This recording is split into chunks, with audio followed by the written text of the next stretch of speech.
attacking, defending, passing and shooting. He's in world class, there's no disputing. His genius in midfield caught the whole world's attention. He's Paul McStay of the Celtic in Scotland. As a boy and a youth, his talent's outstanding. Bound for the top, that's where he was going. The English, they wanted him south of the border, but his heart lay with Celtic. They need him till forward, twisting and turning, confusing opponents, bringing fans to their feet with those magic moments. A hero to all young players, all watch him. He's Paul McStay of the Celtic in Scotland.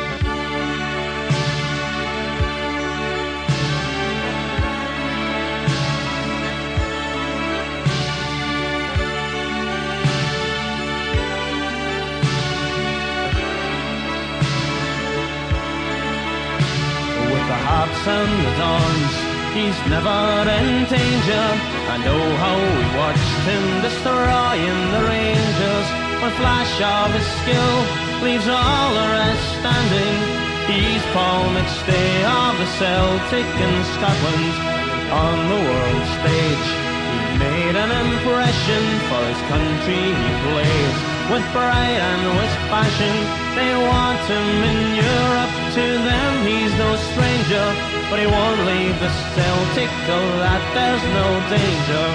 Twisting and turning, confusing opponents, bringing fans to their feet with those magic moments. A hero to all young players, all watch him. He's Paul McStay of the Celtic.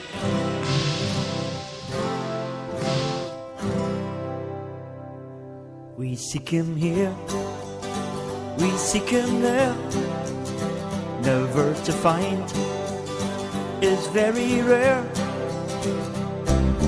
You can go to any single country in the world and you'll find dedicated followers of Celtic. Yes, you can look in Dublin town, Australia too, or County Down. The Tim Malloy is found in every street in every town, 'cause he's a dedicated follower of Celtic. Oh yes he is, oh yes he is, oh yes he is, oh yes he is. From County Clare to Singapore or China, America or Canada, you'll find him. You never hide his colours, 'cause these colours they don't run, 'cause he's a dedicated follower of Celtic. Oh yes he is, oh yes he is, oh yes he is, oh yes he is. In Germany or Holland and in Norway, in all the towns like Donegal or Marseille, Glasgow town is where he's bound to watch the famous hoops, 'cause he's a dedicated follower of Celtic. Throughout the years, we've had our times, 9 in a row, with Buckfast wine. 1967 is the year we all love best, 'cause we are dedicated followers of Celtic. Greatest team we've ever seen, the Lisbon Lions with Big Jock Stein, and now a new millennium with Martin on the throne, and he's a dedicated follower of Celtic. Oh yes he is, oh yes he is, oh yes he is, oh yes he is. County Clare to Singapore or China, America or Canada, you'll find him. He'll never hide his colours, 'cause these colours they don't run, 'cause he's a dedicated follower of Celtic.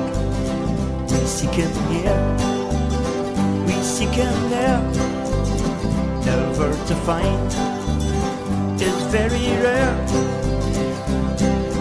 You can go to any country in the world, and you'll find dedicated followers of Celtic. Yes, you'll find dedicated followers of Celtic. Yeah, you'll find dedicated followers of Celtic.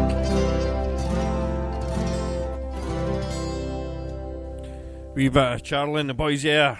Right, ladies and gents, do you know what? It feels like I haven't been doing the show for donkeys in the last couple of weeks. Big thank you to Liam for doing the show. He's been keeping us all entertained on Friday night, but I've got to say, last Friday night, and again, I would like to apologise to Liam because he came on and done the show, and the next thing, I'm at the Barrowland, and I tried it on my phone. And as I says, last Friday night was totally amazing. We shout out to Polly, Paddy, Jazz, great. Rido says he totally loved it. It was his first concert, first time he's seen Christy Moore, and I'll tell you, it was brilliant. And I'm just glad I got it sorted, the phone. So, as I says, guys, like to thank you all, back again, thanks. But as I says, it feels like I haven't done the show for ages. So, what's coming up tonight? Hopefully we've got the Parrot coming on. We've got Polly, Jed and Sammy coming on later on. And you know, one of the things I was going, I'll play it for you later on, the new advertisement campaign that Celtic have come out with. Oh, come on. What is it? But do you know, I'm going to play a wee song for Polly and Paddy. Well, I'm going to play a couple of songs. And last Friday night, amazing.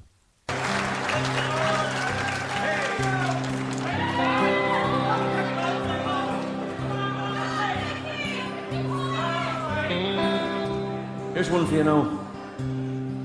We'll take it down a notch or two.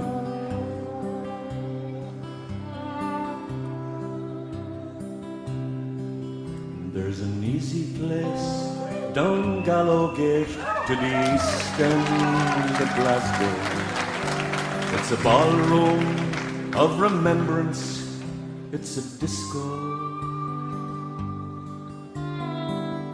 where the shooting stars light up the fresco, and where the lost ones and the lovers go to carry on.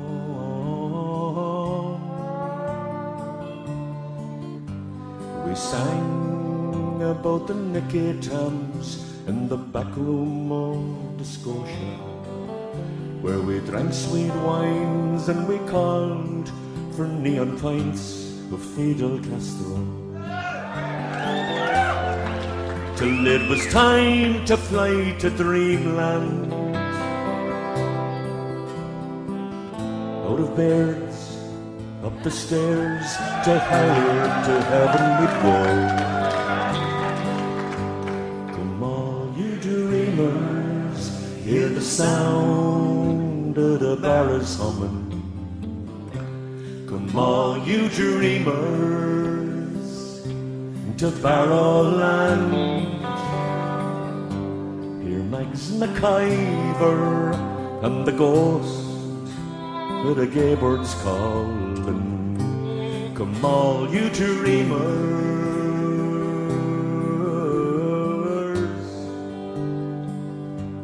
to Barrowland.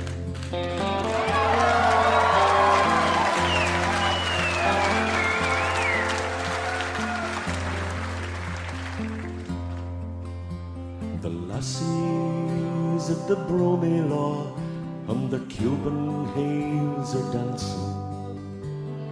Here's Our Lady of the Clyde, and there's Jinky Johnson.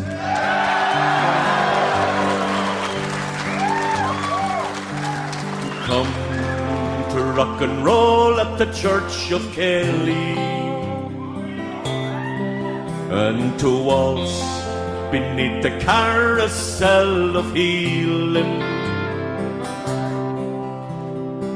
to jitterbug and boogie the night away. Come all you dreamers, hear the sound of the barras humming. Come all you dreamers to Barrowland. Hear Max McIver and the ghost of the gay birds calling. Come all you dreamers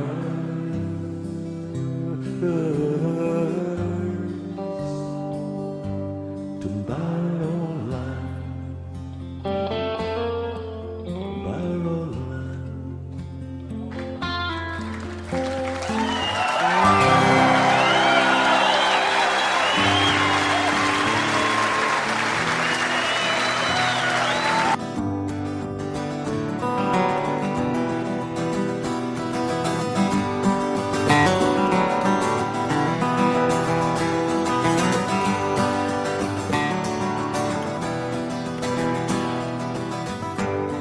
The city of Chicago, as the evening shadows fall, there are people dreaming of the hills of Donegal. 1847 was the year it all began. Deadly pains of hunger drove 1 million from the land. They journeyed not for glory, their motive wasn't greed, a voyage of survival across the stormy sea. To the city of Chicago, as the evening shadows fall, there are people dreaming of the hills of Donegal. Some of them knew fortune and some of them knew fame. More of them knew hardship, they died upon the plain. They spread throughout the nation, they rode the railroad cars, they brought their songs and music to ease their lonely hearts. To the city of Chicago, as the evening shadows fall, there are people dreaming of the hills of Donegal.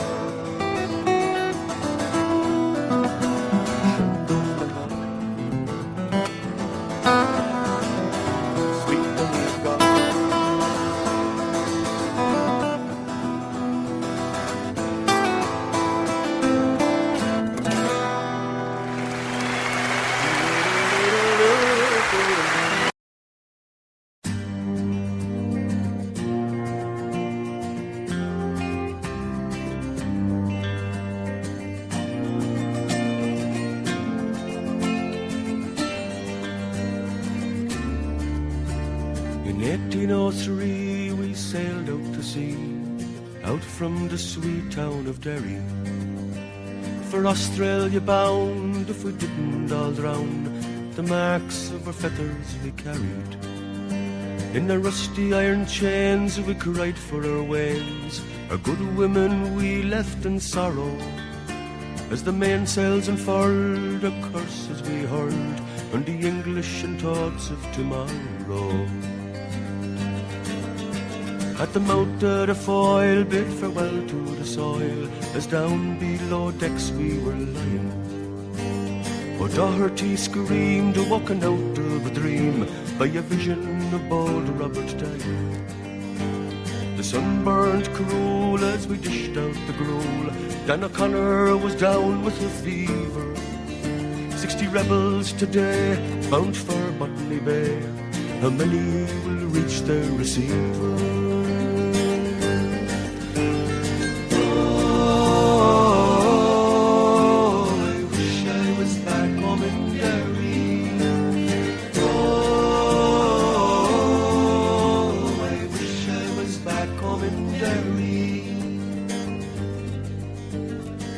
Them to hell as our bow fought to swell.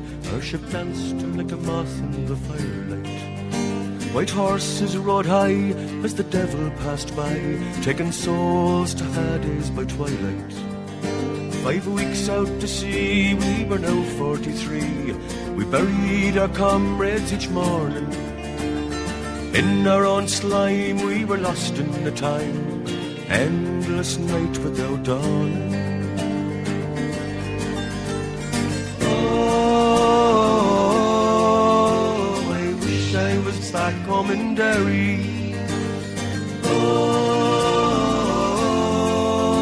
I wish I was back home in Derry. Van Diemen's Land is a hell for a man to end out his whole life in slavery, where the climate is raw and a gun makes the law. Neither wind nor rain care for bravery. 20 years have gone by, I've ended my bond. My comrades go swap behind me. A rebel I came, I'm still the same. On the cold winds of the night you will find me. Oh, I wish I was back home in Derry. Oh, I wish I was back home in Derry. Oh, I wish I was back home in Derry. Oh, I wish I was back home in Derry. What a tune, Back Home in Derry. Christy Moore, honestly, if you haven't heard the show last Friday, Christy Moore live at the Barrowlands, you really should check it out. It's totally amazing. And again, just cheers to Polly, Paddy, Jazz. Excellent. Totally loved it. And do you know what? Let's get back to tunes because we've got a packed show tonight. We've got hundreds. We've actually got quite a lot coming up. So, back to the tunes. I was going to say, do you know, if you are wanting a request, I was going to say send me a request, but I've got a load of tunes lined up. I've got a load of tunes still to play and everything. Going to hopefully have Polly, Simmy, Jed and the Parrot on. Hopefully about 10 o'clock, guys, if that's alright. 9:45. Hopefully, we'll get you on. And renew your season ticket because what? Oh, the green and red Mayo, I can see it still. It's soft and craggy boglands, it's tall majestic hills, where the ocean kisses Ireland, the waves caress its shore. Oh, the feeling it came over me, to stay forevermore, forevermore.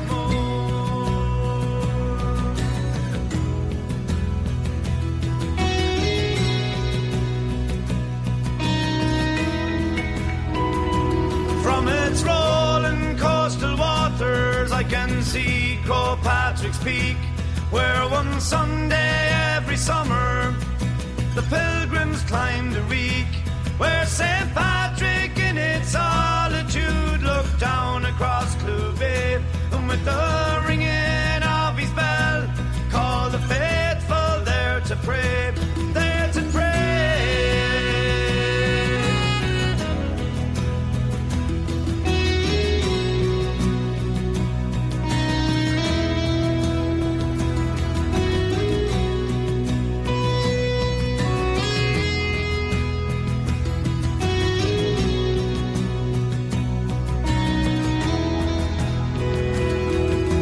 Take me to Clare Island, the home of Granuaile.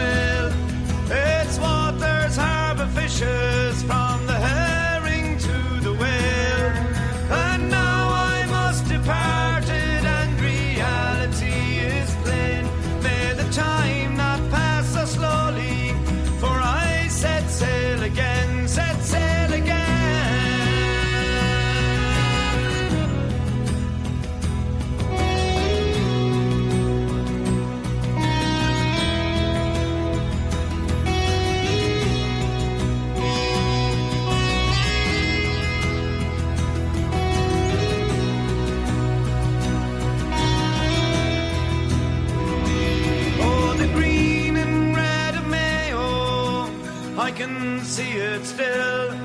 It's soft and craggy boglands, it's tall majestic hills, where the ocean kisses Ireland and the waves caress its shore. Oh, the feeling it came over me to stay forevermore, forevermore.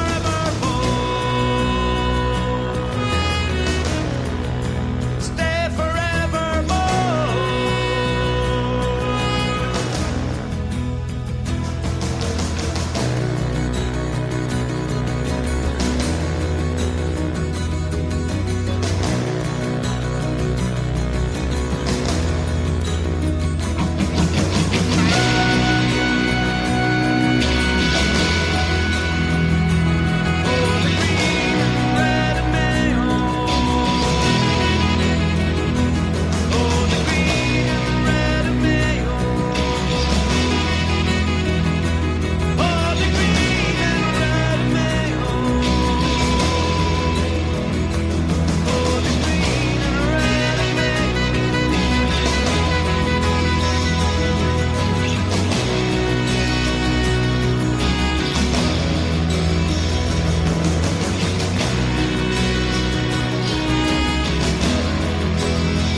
Wee bit of the Saw Doctors, Green and Red and Mayo. Now, I was going to play another couple of songs, but I just seen in the chat room, and Gary boy, well done, mate, for not having a drink through Lent. But we've had this argument, haven't we? We haven't had an argument. I've had a major discussion about Lent this year, and I feel I've been kind of cheated. Right, for the simple reason is, I always thought, with being brought up as a Catholic and what have you, it was 40 days, 40 nights that Jesus went in to pray and what have you, and he sacrificed for 40 days and 40 nights. Now, I thought Ash Wednesday to Easter Sunday was 40 days and 40 nights. Now, I would have given up drink, right, if I'd known this for Lent. This year, Ash Wednesday to Easter Sunday is 46 days. And now they have decided that they don't count a Saturday as Lent. Now, so what have they done? In ancient times, Saturday was a holiday. In ancient times, Saturday was a holiday and it didn't count.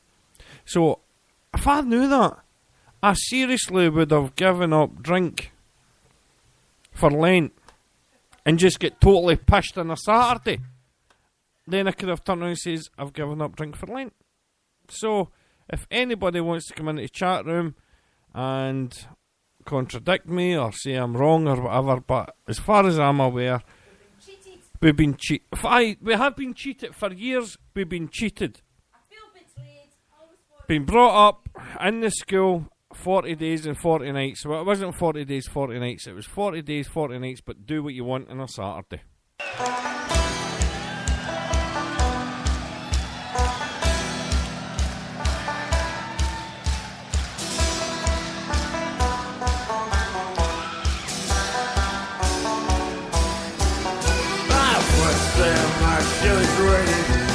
It was raining with 36 hours a day.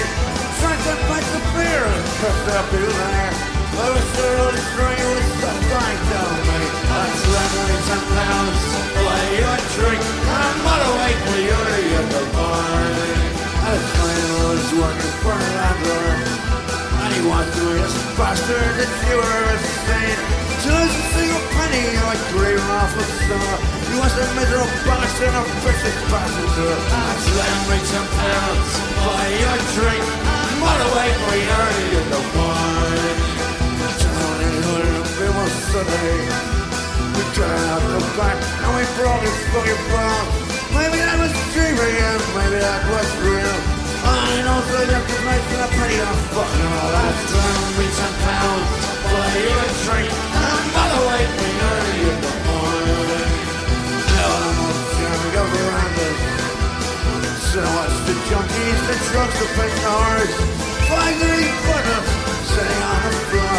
Oh, what's the Christ, do I have 50 more? I slept with some pounds, buy you a drink. I'm mother wake me early in the morning.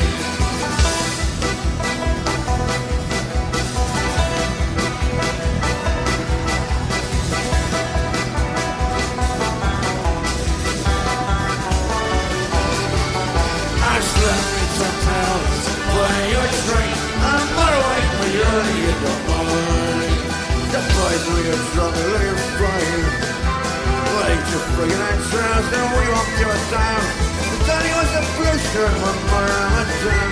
My brother and his girls like my life Vietnam. I slept with some pounds, buy you a drink. I'm mother wake me early in the morning. On the first day of my chili rain. It's raining, it wasn't rain till you do I haven't seen. Say on the other side of wrong, you can never tell. It was just like any devil's or a place for Johnny Hell. I slept with some pounds, buy you a drink. I'm not awake way early in the morning. I slept with some pounds, buy you a drink. I'm not awake way early in the morning.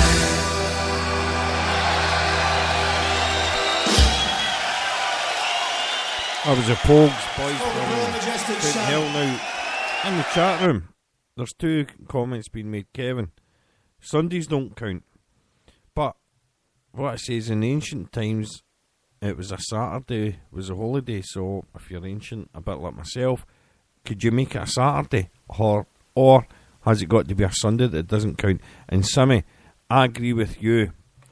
If you're doing Lent, St. Paddy's Day should be a freebie. This next one's the title track off our latest album.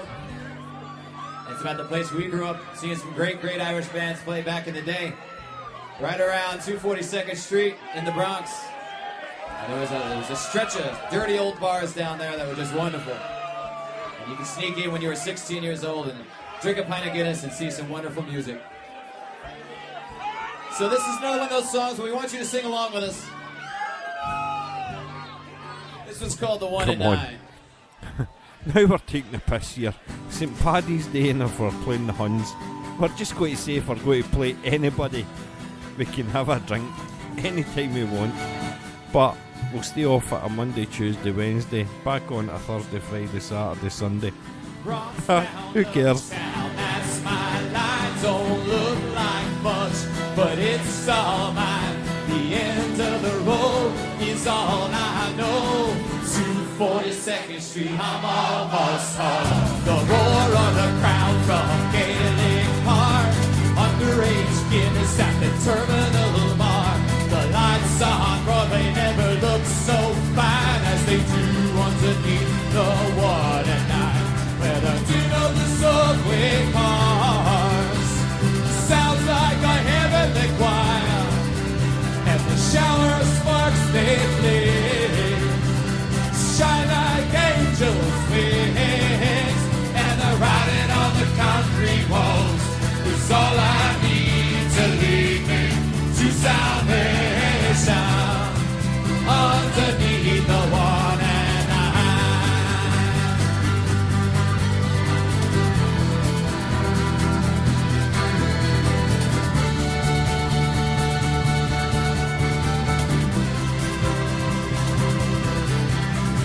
Champagne nights at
dirty old town. It's a world of troubles, I sure have some. Don't know where I'm going, but I know where I'm from. I'm from New York town, the very best part, with the guns and the grin and the love and the heart. So when my time has finally come, find me one last token for one last run with a sweet slow song and a bottle of wine. Spread my ashes through the one at night. Whoa, whoa, whoa. Whoa, whoa, whoa. Ah.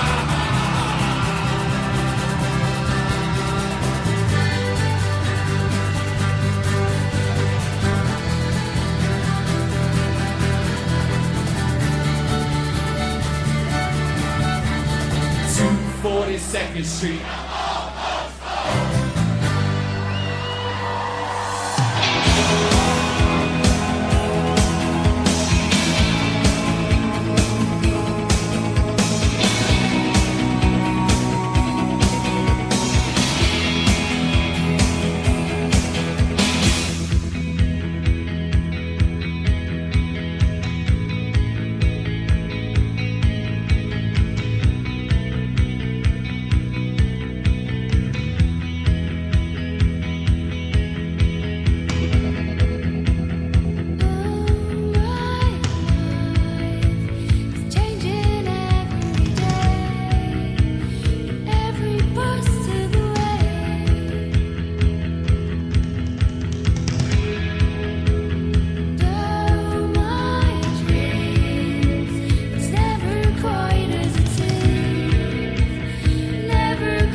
Ladies and gents, welcome back to Celtic Dream Show.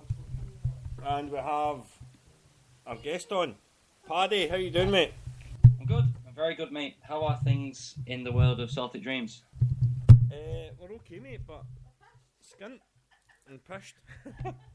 Well, you see, that's because you didn't give up the drink for Lent. You see, you're going with this notion of you have pit stop days or whatever, you know. I see, but the thing is, I honestly feel we've been cheated. Been brought up a Catholic, been told no, you need to stay off Lent and you give up whatever Ash Wednesday to Easter Sunday. A lot of shite, because you didn't tell you could do whatever you wanted on a Saturday or a Sunday. No, I get you.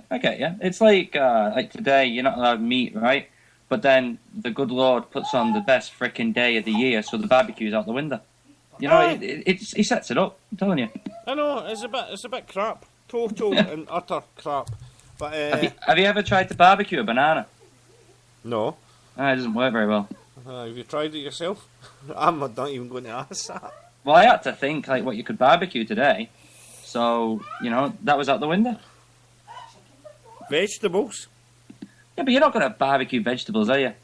Right and nonce, wouldn't you? Corn. Just sat there with your corn and your lettuce that you barbecued. That'd be great. That. So, 2 weeks tonight, hopefully, Celtic Dreams coming live from Wigan. Oh man, it's going to be absolutely epic. You know, it was on the television today. I don't know if anybody watches. There's a channel on Sky and on Freesat. And if you've got one of those, you know, them boxes that we don't all talk about, but everybody knows about, you can get it on Showcase TV. Now, for those that don't know Showcase, it's been bought by this Irish multimillionaire from Mayo, and basically they put on Irish interest shows all day. So there might be Irish Music Hour, and then there might be something about farming or whatever. It's on all day, basically. But Wigan Irish Festival's been advertised all day today and all day tomorrow and Sunday. So it came on before, and I was like, all right, that's cool. So it's in that. It's going to be in the paper, the Irish Post, next week. You know, but Sky are coming down to film the festival. So it's, you know, if they're interested in it, it's got to be, you know, worth their while to come out. So it's going to be brilliant, mate. Yeah, I'm looking forward to it. I think we'll probably leave here about 12 o'clock, 12:30. Yeah, on Friday. yeah. Be down there, a few beers, afternoon, a wee hour's kip, then get there and get total pissed on the Friday night. Yeah, well, that's it, mate. You've only got to fly the flag yourself for 45 minutes, an hour, something like that at most, as you usually do, and then you know you cut all these freebies off like tonight who are just listening and not coming to the festival, but I'm sure they'll watch it on Sky afterwards. But yeah, it's going to be great, mate. I mean, Paddy Shannon, who's starting the night on Friday after you've done, you know, the sort of comparing. People haven't heard of this guy as much as they should. Like, he's absolutely phenomenal. He's a really good singer. I mean, every person I've booked for this festival this year, I rate as musicians and entertainers. I don't know. I mean, if someone said to me this festival was on, I would actually want to go to it as, you know, as a patron type person. I'd love to come down just to watch it. But for the fact that it's actually happening and I've organised it, like, it makes it a lot easier for me because, like, I can tell everyone about it as well. So yeah, it's really good, mate, honestly. Yeah, well, I'm looking forward to it, mate. But is there many tickets left? Yeah, there's tickets enough for people who want to come to it. Yeah, no bother about that. But you see, last year a lot of the tickets went on the night. Now this year I've got a bigger venue, so it shouldn't really be that much of a problem. But I can't guarantee tickets, you know, unless people pre-order them. And if you pre-order them, you get it cheaper as well. But the thing is, you know, if you're coming all the way down, say you're coming from Scunthorpe or wherever, you know, you're coming out for the evening, and you come down, you book a hotel, and you turn up on the night, and then there's no tickets left. You know, that's there's not much point doing that. You know, it's cheaper to pre-book them, and you're guaranteed the booking as well, obviously. So that's all I can say about it. The weekend pass and the meal dinner concert thing, that has to be bought by Thursday at the latest next week, because I have to give numbers for the meal to the chefs and stuff, because they're making everything from scratch. So that has to be, if anyone's coming for the weekend, the full weekend pass, everything included, they have to have that bought by Thursday. That's Thursday next week, not the week after. I've got to give them a week in advance, you see. So that's the only thing. But apart from that, you can pay on the door. But like I said, it's going to cost you more money. So if you're thinking of going, then you better go and book it early, you know. Yeah. No, as I says, I think it's going to be a cracking weekend. The lineup is obviously brilliant on the Friday night. The Saturday night, again, cracking lineup. But even the Sunday night, the crackheads, I'm going to miss them. I'm major pissed off with that. Well, it's funny, actually. There's a lot of celebrities coming as well. Celebrities that everybody will recognise, maybe not from an Irish point of view, but general populace would actually recognise these people. I can't say who it is, but there's a lot of people asked if they can come down. So I've told them yes. So the missus is having a wee panic attack and asking who, but I'm not going to say on air, but is it somebody you've had your photo taken with in the past? it might. Well, you see, I've actually got it. There's about 8 people sent me a message this week asking if they could come down and stuff, like, and I'm not going to say his name on air. Right, are you going to send it me on Skype or something? No, I think you know who I'm talking about. Ah, right, I get you. The last time, I think, is Mrs. was expecting. Ah, yeah. Is he I remember, coming? yeah. Maybe. I'm not saying any more, but maybe. Okay. I'm not saying anything then. I'll tell the missus when she... Is it Rod Stewart? No, it's not Rod Stewart. No, it's not Rod Stewart. You see, he just turns up when we're winning, you know, some of them. I know. Multi-millionaire, and I reckon he gets a free ticket for Parkhead, you know. I've always said this. He's you know, he promotes the brand, but does he? I don't know. If I was a multi-millionaire like him, I'd buy it and get rid of the whole board, to be honest with you. Rod Stewart's got a seat for life, him and Billy Connolly. Yeah, that's it, aye. They've actually got their seat. They've actually got a seat with their name on it, so whenever he wants to come along, that is his seat. Well, you see, if someone sits there and breaks that seat, do the Green Brigade still get in trouble for it? Yeah, they do. And they'll look for somebody with ginger hair. It done it. So, now that we've plugged the Wigan Irish Fest, any chance you could give us a wee tune? Yeah, what do you want? Anything you want? Minnie, we getting off you tonight?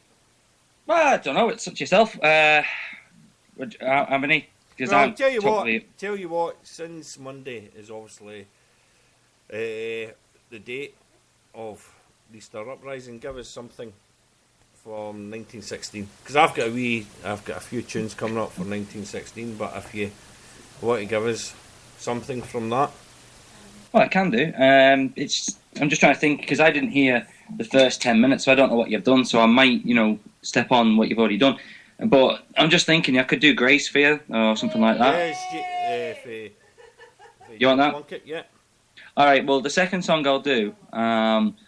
It's public vote, so whatever people want me to do, I'll do as the other one. Right, on you go, mate. So if you ask them in the chat room, I'll do that one second. But I'll do Grace for you now anyway. Aye. See, I sat here. Because I know Mrs. G likes this one as well.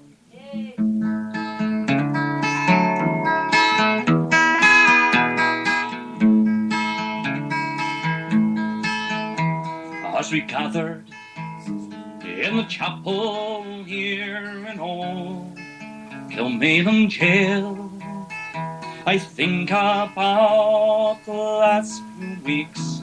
Oh, will they say we failed from our school days? They've told us we must yearn for liberty, but all I want in this dark place is to have you here with me. So Grace, just hold me in your arms and let this moment linger. They take me out at dawn and I will die.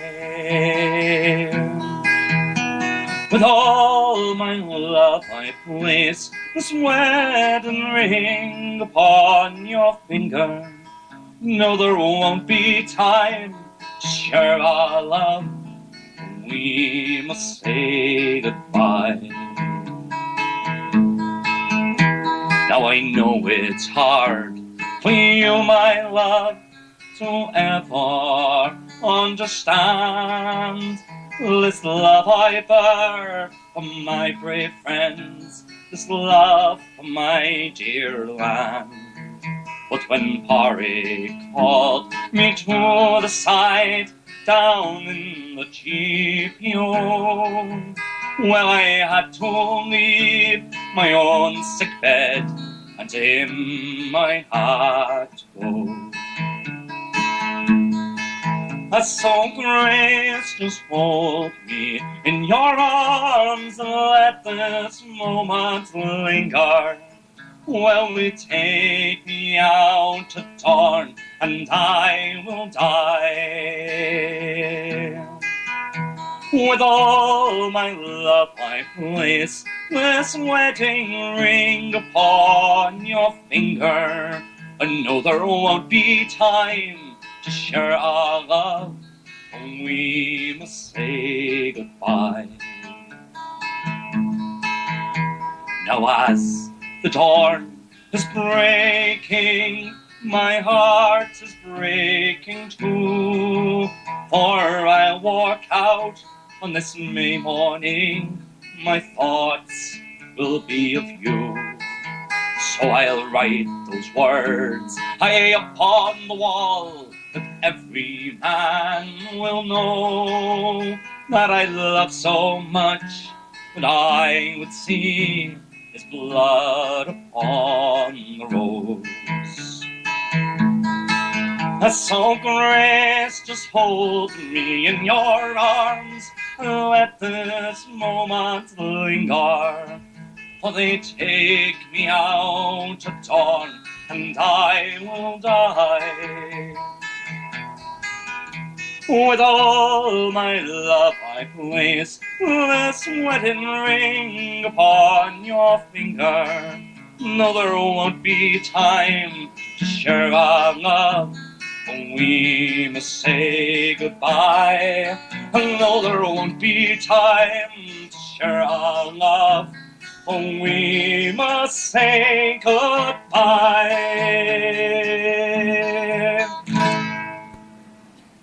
Excellent, mate. Excellent. Cheers, Jay.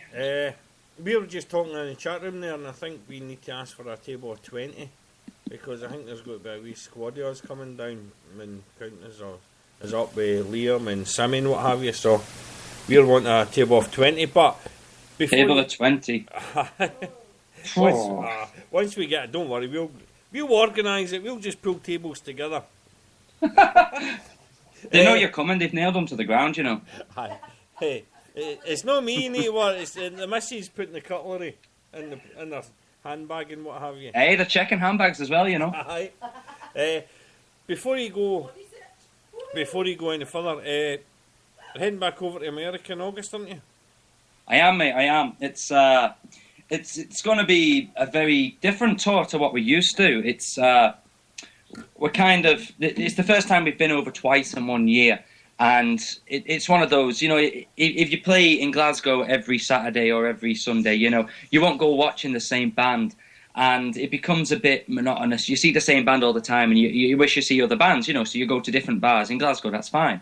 But you see, I've always been very fearful about going over to the States twice a year, because if you play in the same place, you know, maybe they think, no, we saw them earlier in the year, we won't go watch them again, that type of thing. So I've always been very nervous about doing it, because you don't want to oversaturate it.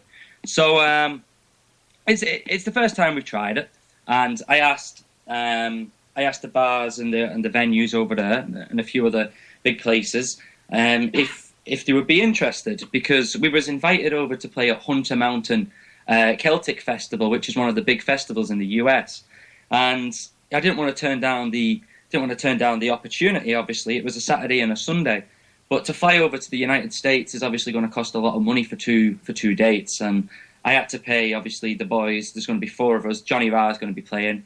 He said he was going to be on later in the show, so make sure you ask him about it. But I had to build a tour around it. So I've got basically 2 weeks to sort out.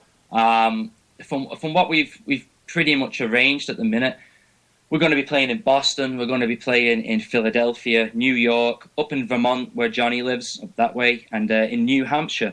And also we're going to be playing at the festival, the two dates at the festival at Hunter Mountain. So there's bands there. I'm sure you've heard of some of them. Andy Cooney, obviously the big tenor singer from America, he's kind of one of the main bands at it, and he brings thousands of people. You've got Shillelagh Law, which I know you're familiar with. See, I'm allowed out 2 nights when we go to New York.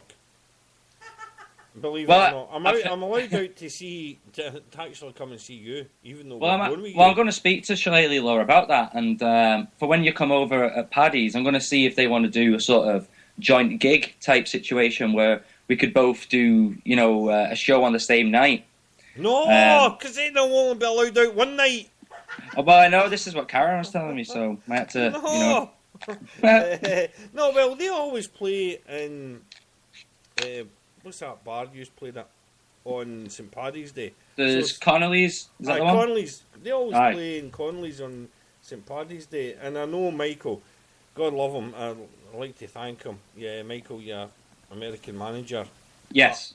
There's no way I'm walking 8 hours around New York. I'd like to thank Michael for asking me, but I asked him if I could wear a kilt and a Celtic strip and a bottle of Buckfast, and he says no.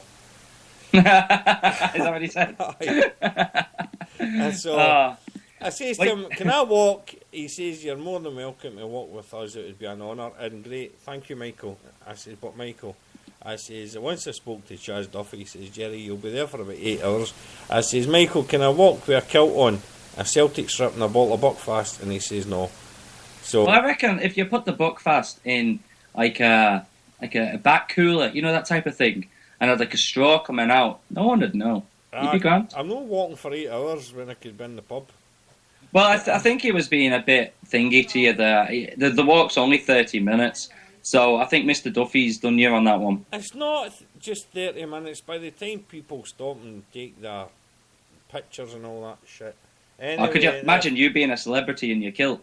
No. I'm bringing my kilt over, by the way. You know those streets in New York are awful windy when the wind gets up, I'm not going to be marching in any parade that's got the NYP in it.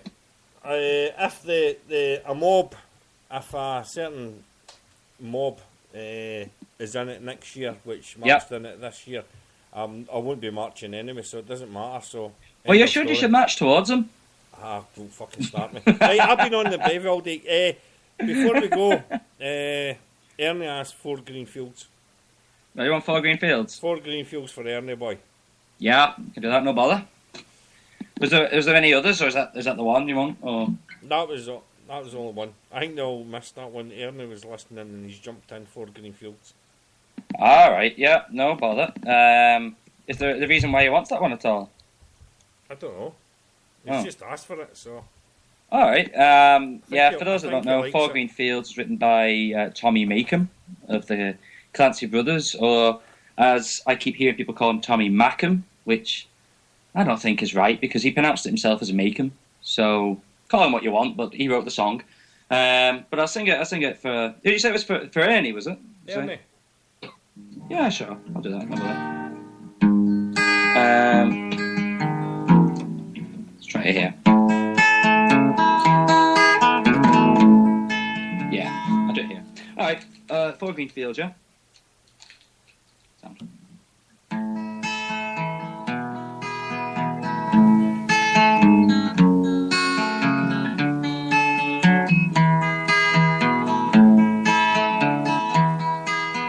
What did I have?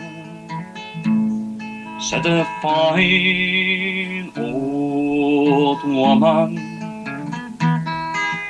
What did I have? This proud old woman did say, I fought green fields, and each one was a jewel but strangers came, and they tried to take them from me. I had 5 strong sons who fought to save my jewels. They fought and they died, and that was my grief, said she. Was a long time ago, said the fine old woman. Was a long time ago, this proud old woman did say, there was war and death, there was plundering and pillage, and my children starved by the mountains, the valleys, and sea, and the wailing cries. Well, they shook the very heavens, and my 4 green fields ran red with the blood, said she. So what have I now? Said this fine old woman. So what have I now?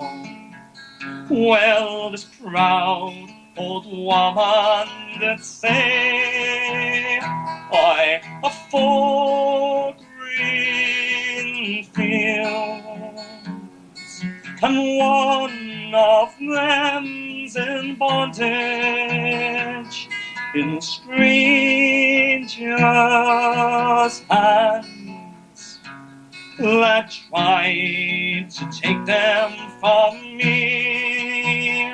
But my sons, they have sons, and as brave as were the fathers, and my 4 green fields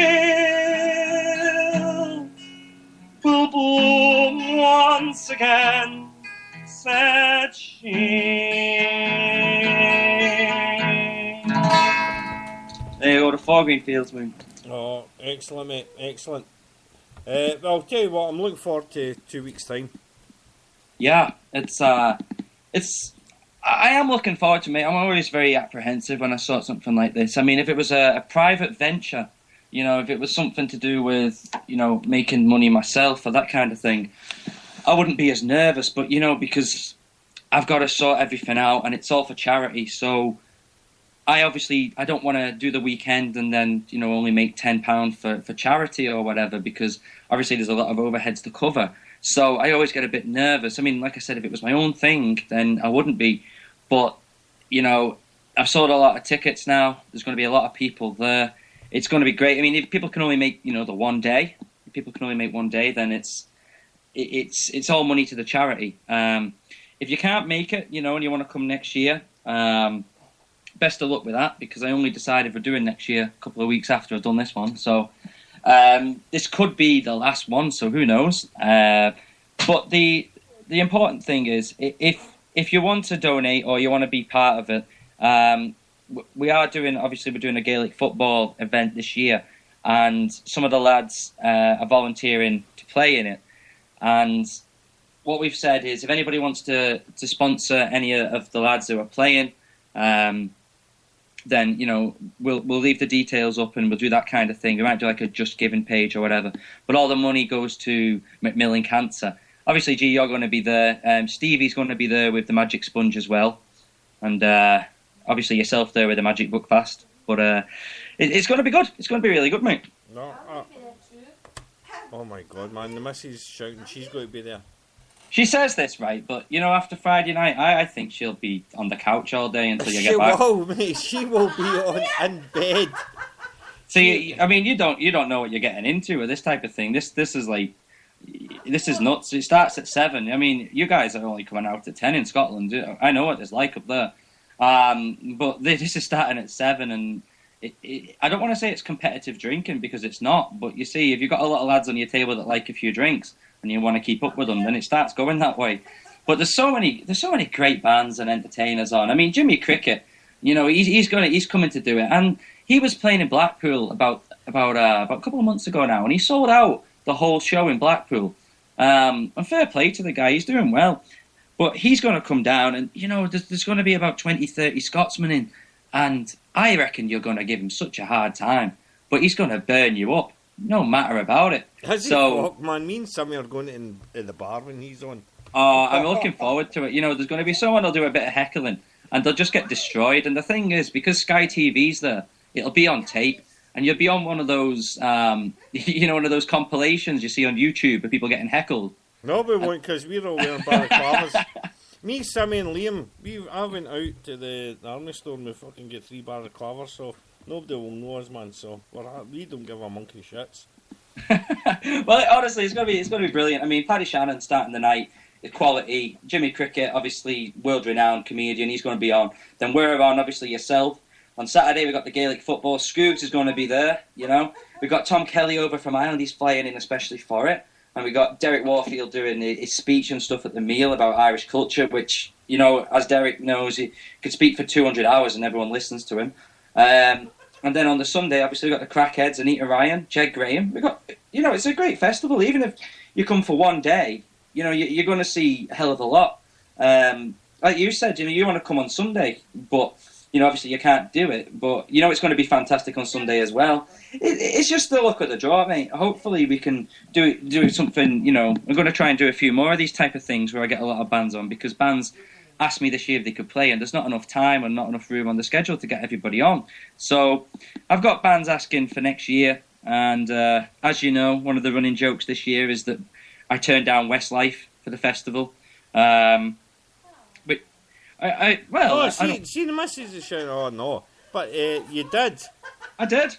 That's how big it's got. You see, it's crazy. Westlife said, "Oh, can we play it?" And I was like, "No."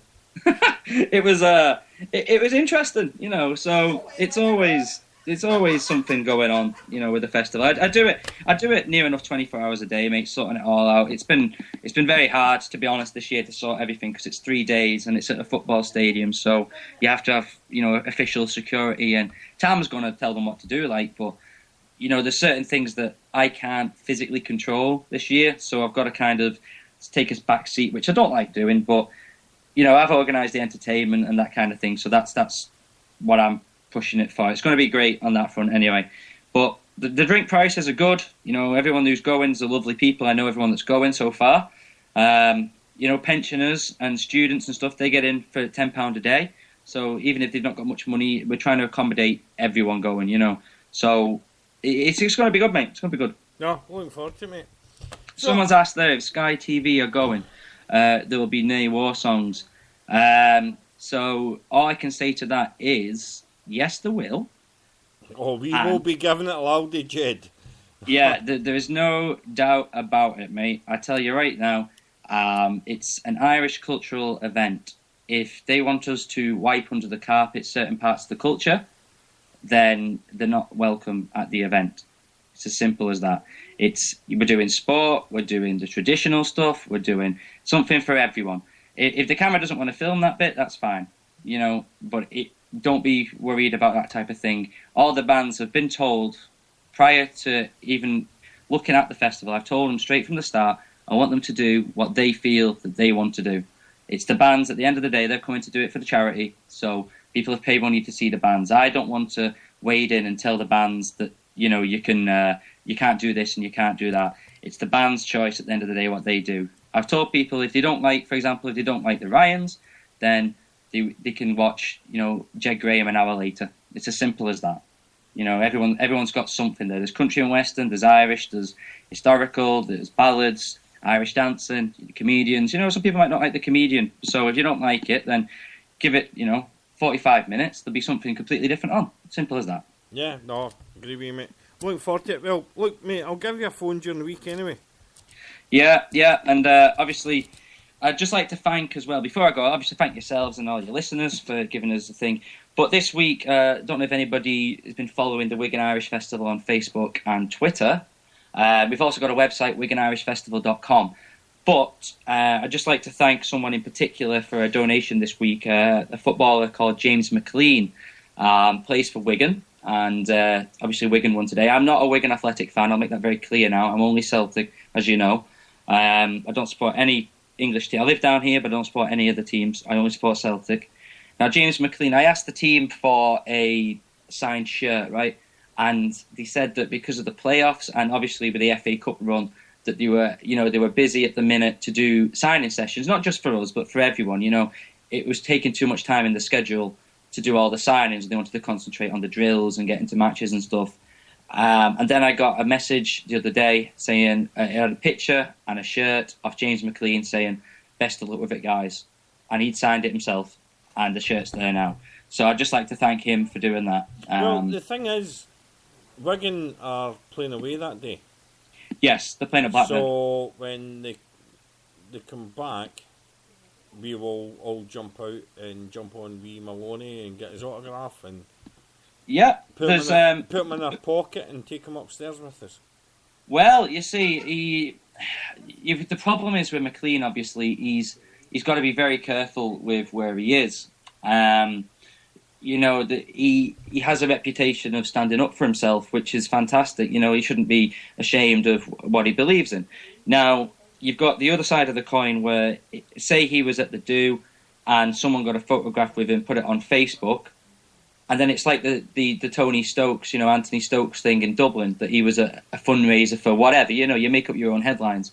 So he's got to be very careful for that. So obviously, with the playoffs coming up, I wouldn't want it to jeopardise, his career and him to be blamed for them not making it, that type of thing. So he's got to be very careful with what he does. I know for a fact that if he would have held it in, June or July, outside the season, that he more than likely would turn up. But like I said, I don't know. He might turn up, he might not. But apart from that, there is celebrities turning up. As I said, there's going to be a few others. Some are comedians. Some are famous. I don't want to say too much, but one of them might have been in the royal family. So, not that royal family, as you know. But yeah, I know. Yeah. Well, I won't say too much more, but there's also a cousin of one of the bands as well, is a very famous celebrity who might be coming down. I have to say might because obviously something could come up, but they're meant to be coming down. And there's a few other things as well that are coming around. So I can't say too much because if it doesn't come off, then I look like a fool saying it. But there's a lot of things going on, mate. And obviously we get to see Mr. Celticdreams himself coming down on the Friday and the Saturday. So a few photos. Obviously we'll pixelate your face because Facebook have a rule about seeing certain things. Oh, you're funny, right? Right. I'll give you a phone during the week anyway, mate. All right, mate, no worries. But Thanks thank you for having us on the show as well, mate. No problem. I'll speak to you during the week, okay, mate? Thanks, Stu. Right, take care, mate. Bye. Ladies and gents, that was our Paddy, and what can I say? I'm looking forward to next 2 weeks' time. The Wigan Irish Fest. If you're wanting tickets, remember, just go on to Twitter, go on to Facebook, whatever. Happy days. Looking forward to it.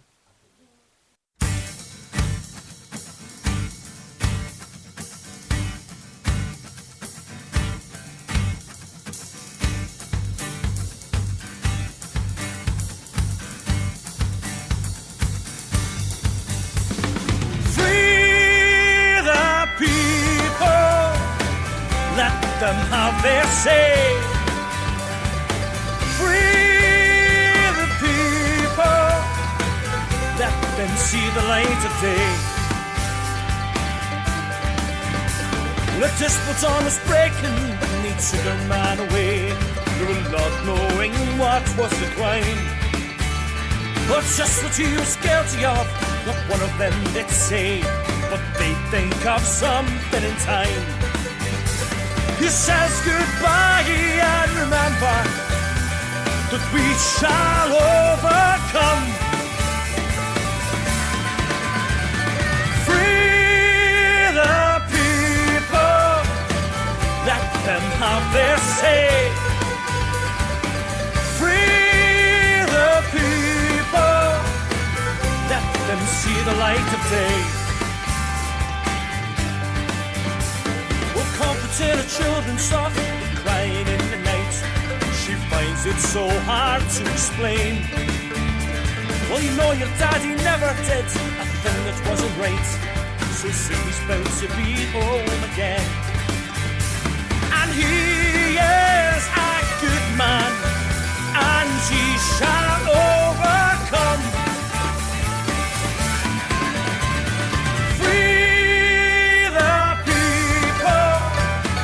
Let them have their say.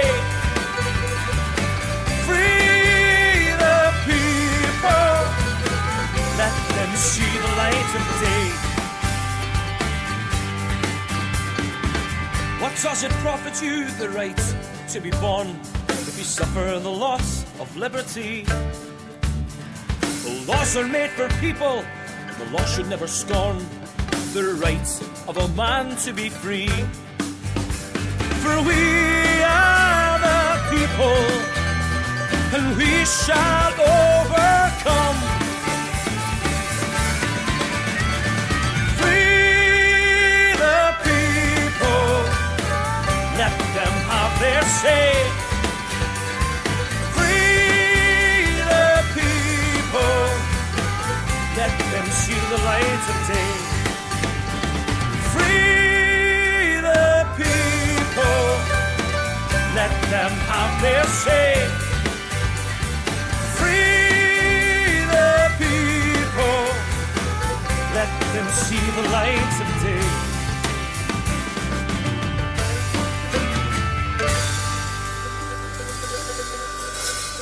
A wee bit of the Wakes, Free the People. Ladies and gents, as you know, this weekend is Easter weekend.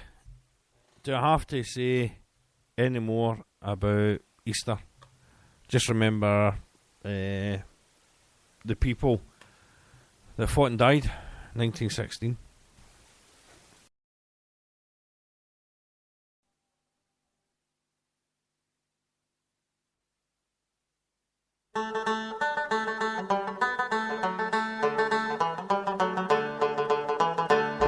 In Dublin town in 1916, the flame of freedom did arise.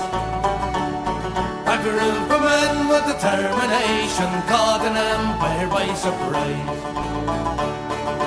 To the streets the men were marching, rallied with their hopes and fears. At the end the boys came searching for the leader, Pádraig Pearse. The poets and the Irish rebels, the Gaelic scholar and the visionary, we gave to them no fitting tributes when Ireland's a peace only that can be. When Ireland's a nation united and free. At Easter morn he faced the nation from the steps of the GPO and read aloud a proclamation, seed of a nation good to sow. But soon the word had spread to London of an insurrection there at hand, and the deeds of Pádraig Pearse was said about to free his land. The poets and the Irish rebels, the Gaelic scholar and the visionary, we gave to them no fitting tributes, when Ireland's a peace only that can be. When Ireland's a nation united and free.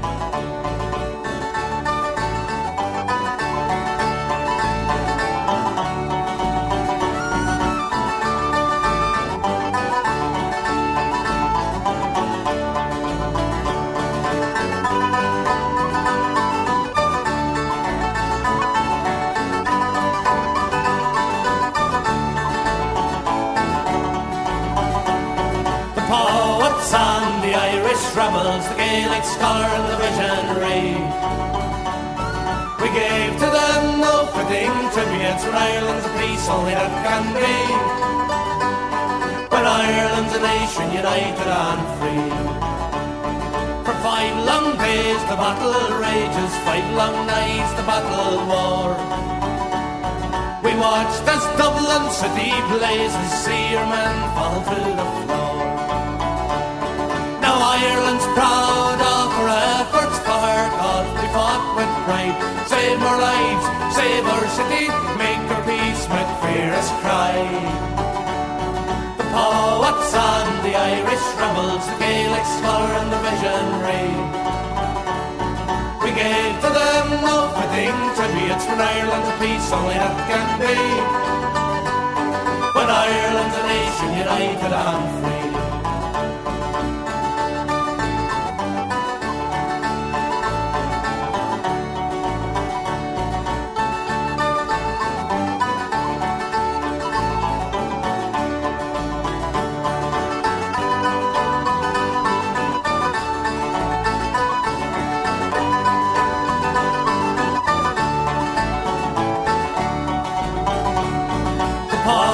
And the Irish rebels, the Gaelic scholar and the visionary.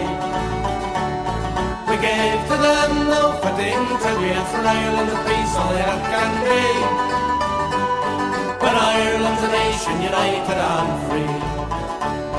Kilmainham jail in 1916 brought young Pearse to his death cell. And there they tried him as a traitor to shoot the man with their rebel. He only tried to free his country of the shackles of 800 years. Don't get brave that day morning to shut our leader Pádraig Pearse. The poets and the Irish rebels, the Gaelic scholar and the visionary. We gave to them no fitting tributes for Ireland the peace, only that can be. When Ireland's a nation united and free. The poets and the Irish rebels, Gaelic scholar and the visionary. We gave to them no fitting tributes for Ireland the peace, only that can be. When Ireland's a nation united and free. Dearest Mother, I've just received Holy Communion. I am happy, except for the great grief of parting from you. But this is the death I would have asked for if God had given me the choice of all deaths, to die a soldier's death for Ireland and for freedom. We have done right. People will say hard things of us now, but later on will praise us. Do not grieve for all this, but think of it as a sacrifice which God asked of me and of you. Goodbye again, dear Mother. May God bless you for your great love of me and for your great faith, and may He remember all you have so bravely suffered. I hope soon to see Papa, and in a little while we shall be all together again. I have not words to tell you of my love for you and how my heart yearns to you all. I will call to you in my heart on my last moment. Your son. People will say hard things of us now, but later on they will praise us.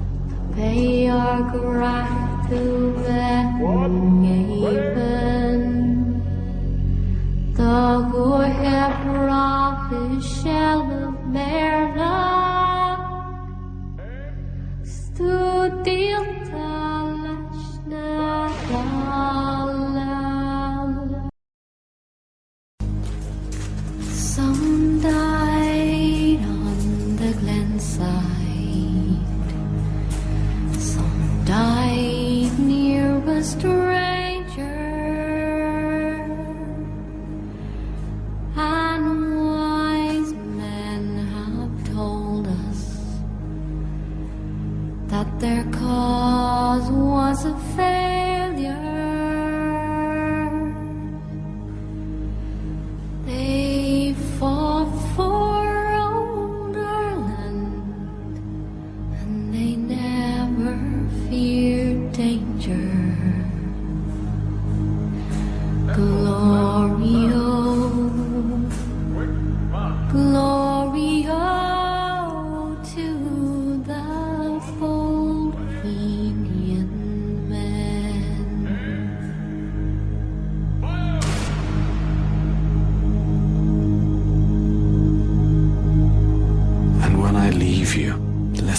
love should seal your spirit's ark with clay.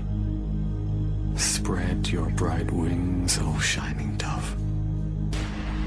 But my way is the darkest way. Can't see nothing in front of me. Can't see nothing coming up behind. Make my way through this darkness. I can't feel nothing but this chain that binds me. Lost track of how far I've gone. How far I've gone, how high I've climbed. On my back's a 60-pound stone. On my shoulder, half mile of line. Come on up for the horizon. Come on up and lay your hands in mine. Come on up for the horizon. Come on up for the horizon tonight. Left the house this morning. Bells are ringing, filled the air. I was wearing the cross of my calling. On wheels of fire, I come rolling downhill. Come on up for the horizon. Come on up and lay your hands in mine. Come on up for the horizon. Come on up for the horizon tonight.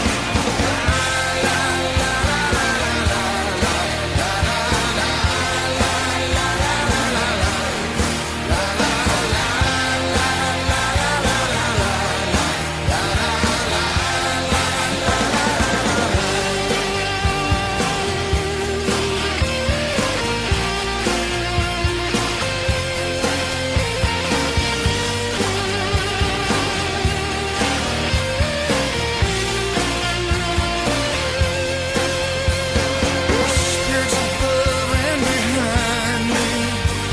Faces gone like ice, burning bright. May the precious blood find me.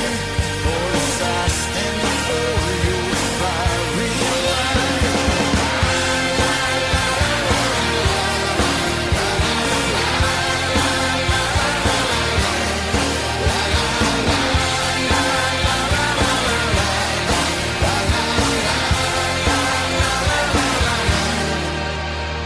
I see Mary in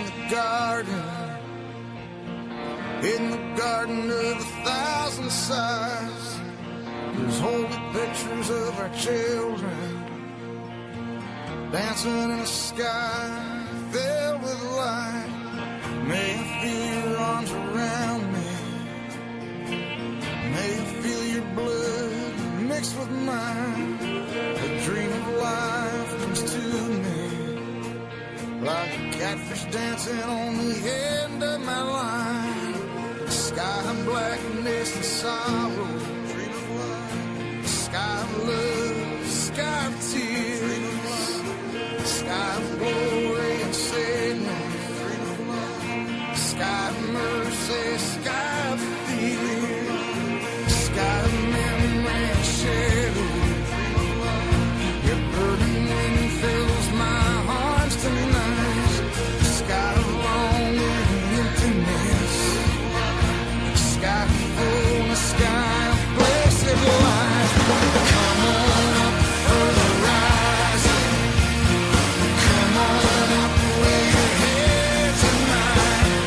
Come on up for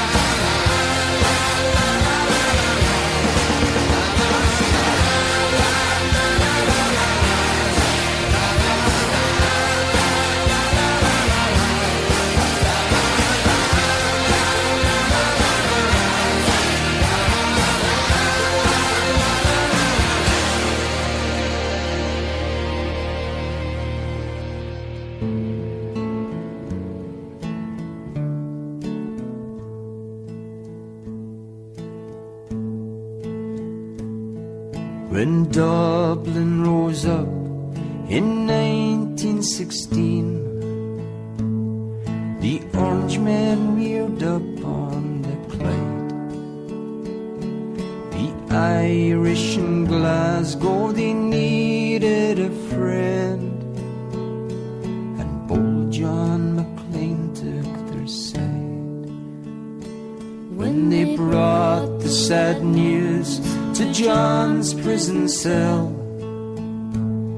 of how his old comrade died, Jim Connolly tied to a chair and shot dead, John hung his poor head and cried. The Irish tragedy, Scotland's disgrace, and Scotland must share the blame. Anti-Irish bigotry, this is Scotland's shame. This is Scotland's shame. When the Tans and the Oxys sailed over the sea, bringing terror to Ireland's countryside,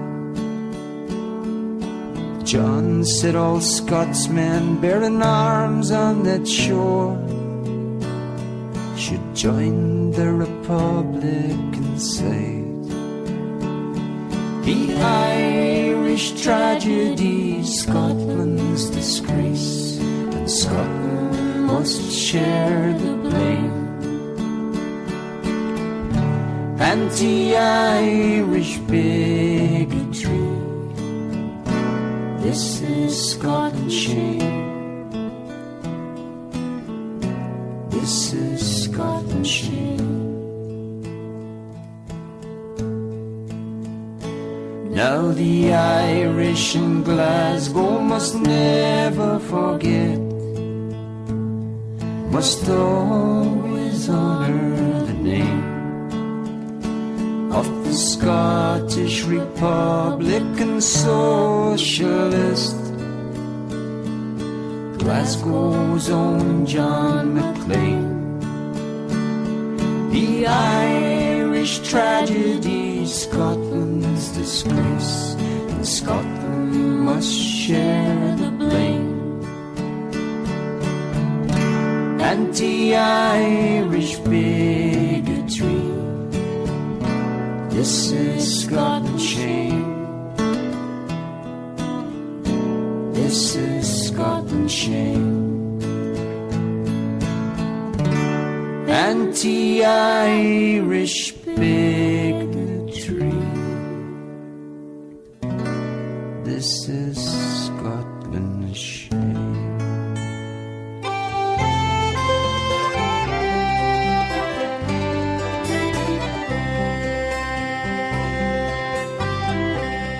The man was all shot through that came today into the barrack square, and a soldier I'm not proud to say we killed him there. They brought him from the prison hospital, and to see him in that chair, I thought his smile would far more quickly call a man to prayer. Maybe I don't understand this thing that makes these rebels die, yet all things love freedom and the spring clear in the sky. I think I would not do this deed again for all that I hold by, as I gazed down my rifle at his breast. But then a soldier They say he was kindly, different too, apart from all the rest, a lover of the poor, and all shot through, his wounds ill-dressed. He came before us and faced us like a man who knew a deeper pain than blows or bullets ere the world began. Died he in vain? Ready, present, and he just smiling. God, I felt my rifle shake. His wounds were opened, and around his chair a pool of blood. I swear his lips said, "Fire, when all was still before my rifle spat that cursed lead, and I was picked to kill a man like that. James Connolly.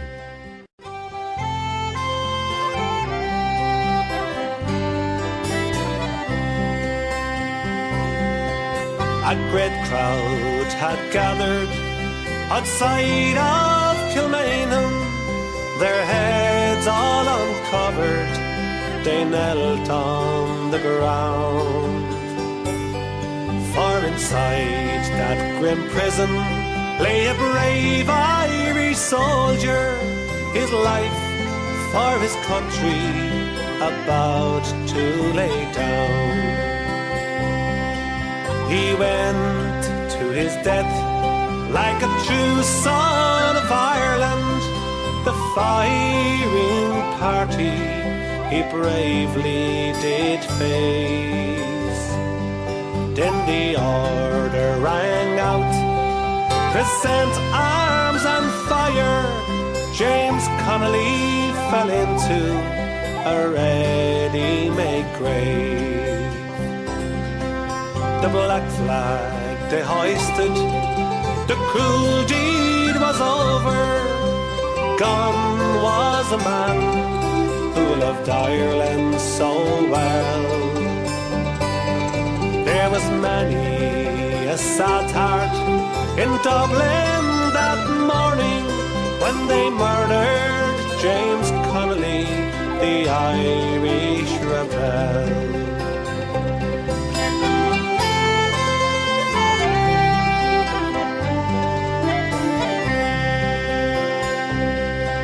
God's curse on New England, you cruel-hearted monster. Your deeds, they would shame all the devils in hell. There are no flowers blooming, but the shamrock is growing on the grave of James Connolly, the Irish rebel.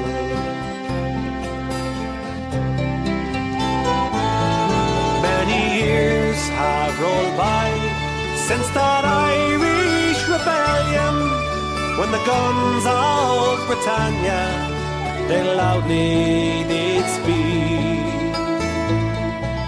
The bold IRA, they stood shoulder to shoulder, and the blood from their bodies flowed down Sackville Street. The four courts of Dublin, the English bombarded, the spirit of freedom they tried hard to quell. But above all the din rose the cry, no surrender. 'Twas the voice of James Connolly, the Irish rebel.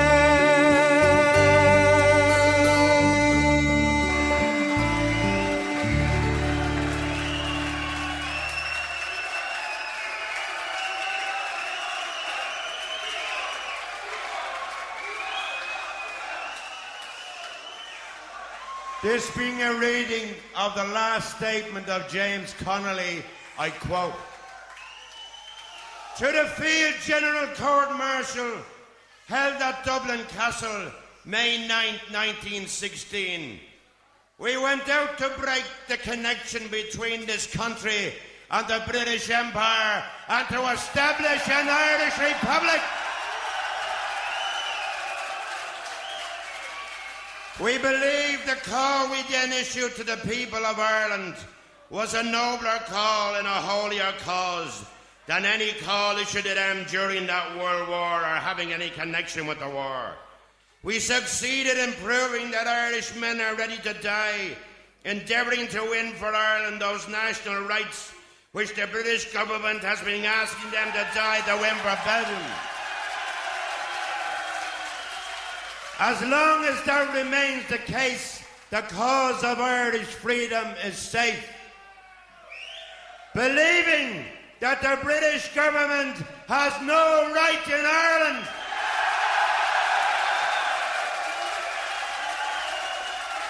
never had any right in Ireland and never can have any right in Ireland.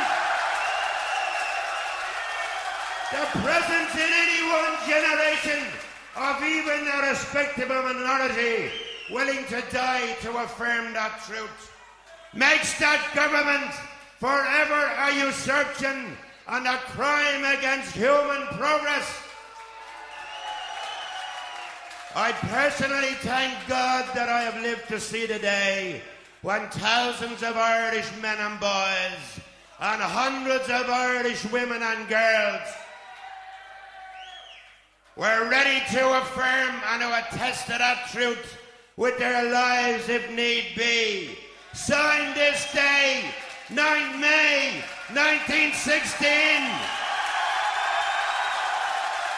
James Connolly, Commandant General, Dublin Division, Army of the Irish Republic, IRA. Marching down Sackville Street with the starry ploughing high, here comes a citizen army with a fist raised to the sky. Leading them is a mighty man with a mad rage in his eye. My name is James Connolly, I didn't come here to die, but to fight for the rights of the working class, this small farmer too, to protect the proletariat from the bosses and the screws. So hold on to your rifles, boys, don't give up the dream. A republic for the working class, economic liberty. The chant goes up, all citizens, this system is a curse. An English boss is a bastard, an Irish one even worse. They'll never lock us out again, and here's the reason why. My name is James Connolly, I didn't come here to die, but to fight for the rights of the working class, this small farmer too, to protect the proletariat from the bosses and the screws. So hold on to your rifles, boys, don't give up the dream. A republic for the working class, economic liberty.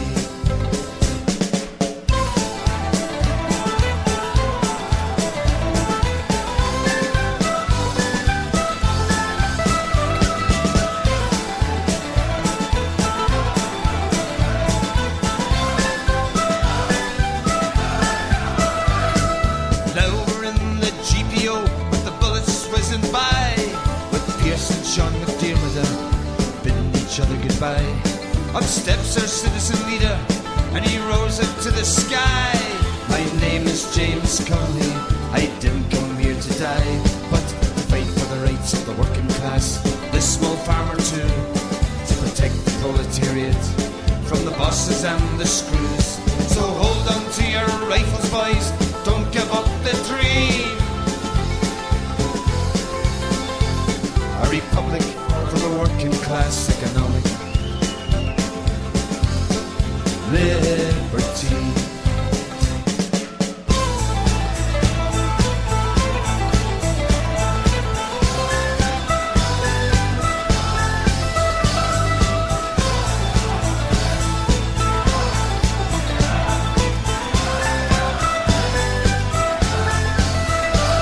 We brought them to a standstill as the flames lit up the sky, till the bullet pierced our leader and we gave up the fight. They shot him in Kilmainham jail, but they'll never stop his cry. My name is James Connolly, I didn't come here to die, but to fight for the rights of the working class, this small farmer too, to protect the proletariat from the bosses and the screws. So hold on to your rifles, boys, don't give up the dream.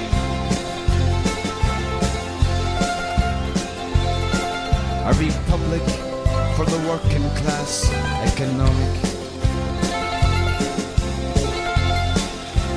liberty.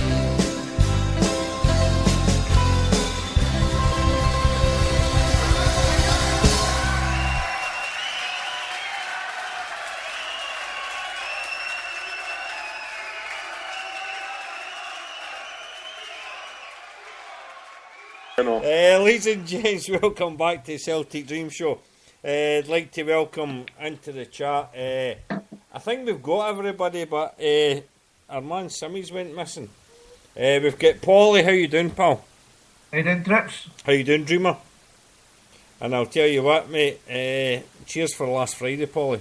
Great night. Rido loved it. That's absolutely fantastic, wasn't it? Aye, it was brilliant. But I'll tell you what, I didn't appreciate you giving me straight vodka. Fucking needs must, big man, needs must. Oh, I tell you. We've also got the Parrot. How you doing, mate? I'm all good, man. Aye. Not too bad. And we've also got Jed, who's actually in the middle of a fight with his freezer, trying to chip ice off the side there and what have you. I mean, I got Lenny Parrot's Fed West ice pick. It's all right. Disclaimer there. No, I mean. Right, guys, before we jump into things here, right, I need to ask you, be Celtic because... Here's Sammy I knew. Sammy, you here? Maybe no. No, no. Are you here? Aye. Aye, yeah. Alright, Sammy, it must be. It's jumping in. So, right, guys, who's want to go first? Be Celtic Paulie. Because what? Paulie, you're going on a rant, so on you go. Hit us with it. Right, fucking hell, man. The one we go, I know. No, right. Yous have got. I'll tell you what. Yous have got. To what? That's 10:05. Well, I'll be brief because I've got other things I want to talk about anyway later. So I think Parrot articulates my feelings probably on it better than I probably would. To me, it's just a lot of shite. It's just a typical somebody trying to justify their job in some office that's not got a clue what they're talking about and coming out with a lot of shite because Celtic have got 95 cameras on you every fucking Saturday. Because Celtic are doing nothing about the Offensive Behaviour Act. Because Celtic are doing nothing about the Huns getting away with murder. There you go. I'll just leave it at that. I'll be honest with you, Paulie. The couple of good things you actually... Celtic have got 95 cameras on you at every game. Not just 95 cameras. I think it's been reported they have got 200 cameras round the stadium. And... you're totally right in what you said there. They do not. They've come back, and I think one of the biggest things I've said on this when we were talking about the Huns, I felt kind of embarrassed that game because when the sheep shaggers came down and they came out with a banner saying your silence is golden, and we sat back. I was actually quite embarrassed about it. We sat back. Our board has sat back and waited to see what everybody else was doing before we say something. Peter Lawwell was the first person to come out and say we stand alone policy. But you didn't fucking stand alone there. You wanted to wait to see what everybody else wanted to say until you made up your mind. But see, you've got me on a rant. Jed. What can you say? It must have taken them about 2.3 seconds to come up with because Celtic instead of be Celtic. It's just a fucking shambles.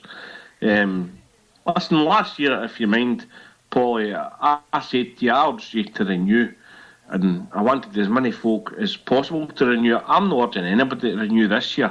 I will renew. That's my personal choice. I will renew my season ticket, but I'm not going to urge anybody else to renew. I've got main reasons why I'm going to renew, but disillusionment with the fan base is still there. But we've heard nothing. Absolutely nothing for the last Celtic Trust meeting, and they put questions to the club and they fudged a few of the answers, and then they had all the because bloggers, let's call them the because bloggers, got in and they had a wee cosy meeting and nothing came out of it and everything's kind of died a death, and it's just totally I can't argue anybody that's disillusioned is not going to renew. A few points to make about that later on in another subject, but I know what you're saying there. I'll not be renewing this year. I've made my decision. I know I've been saying it for the last 2 or 3 years, but I'm definitely not renewing this year. I'm just absolutely sick of it. No, that's fair enough. This year, I was hoping I'd probably stupidly that something might have changed over this year, and it just hasn't. It's got worse if anything. and I'm just not prepared to. I'm not prepared to pay into it because, as far as I'm concerned, I don't think things will change if you stop giving me money, because that's all I care about. That's the only weapon we've got. That is the only weapon that the supporter base has got. And I might be a hypocrite because I'm renewing for maybe different reasons than just financially supporting Celtic. But I'm not renewing Jed this season for the simple reason as it's £1,500 a season for me, and I'll be honest with you, I can't afford that. £1,500 and what have you, it's a lot of money. No, absolutely. I can't afford that. And simple as that, I've got a lot on, got a lot doing and what have you, and I'm saying to myself, £1,500.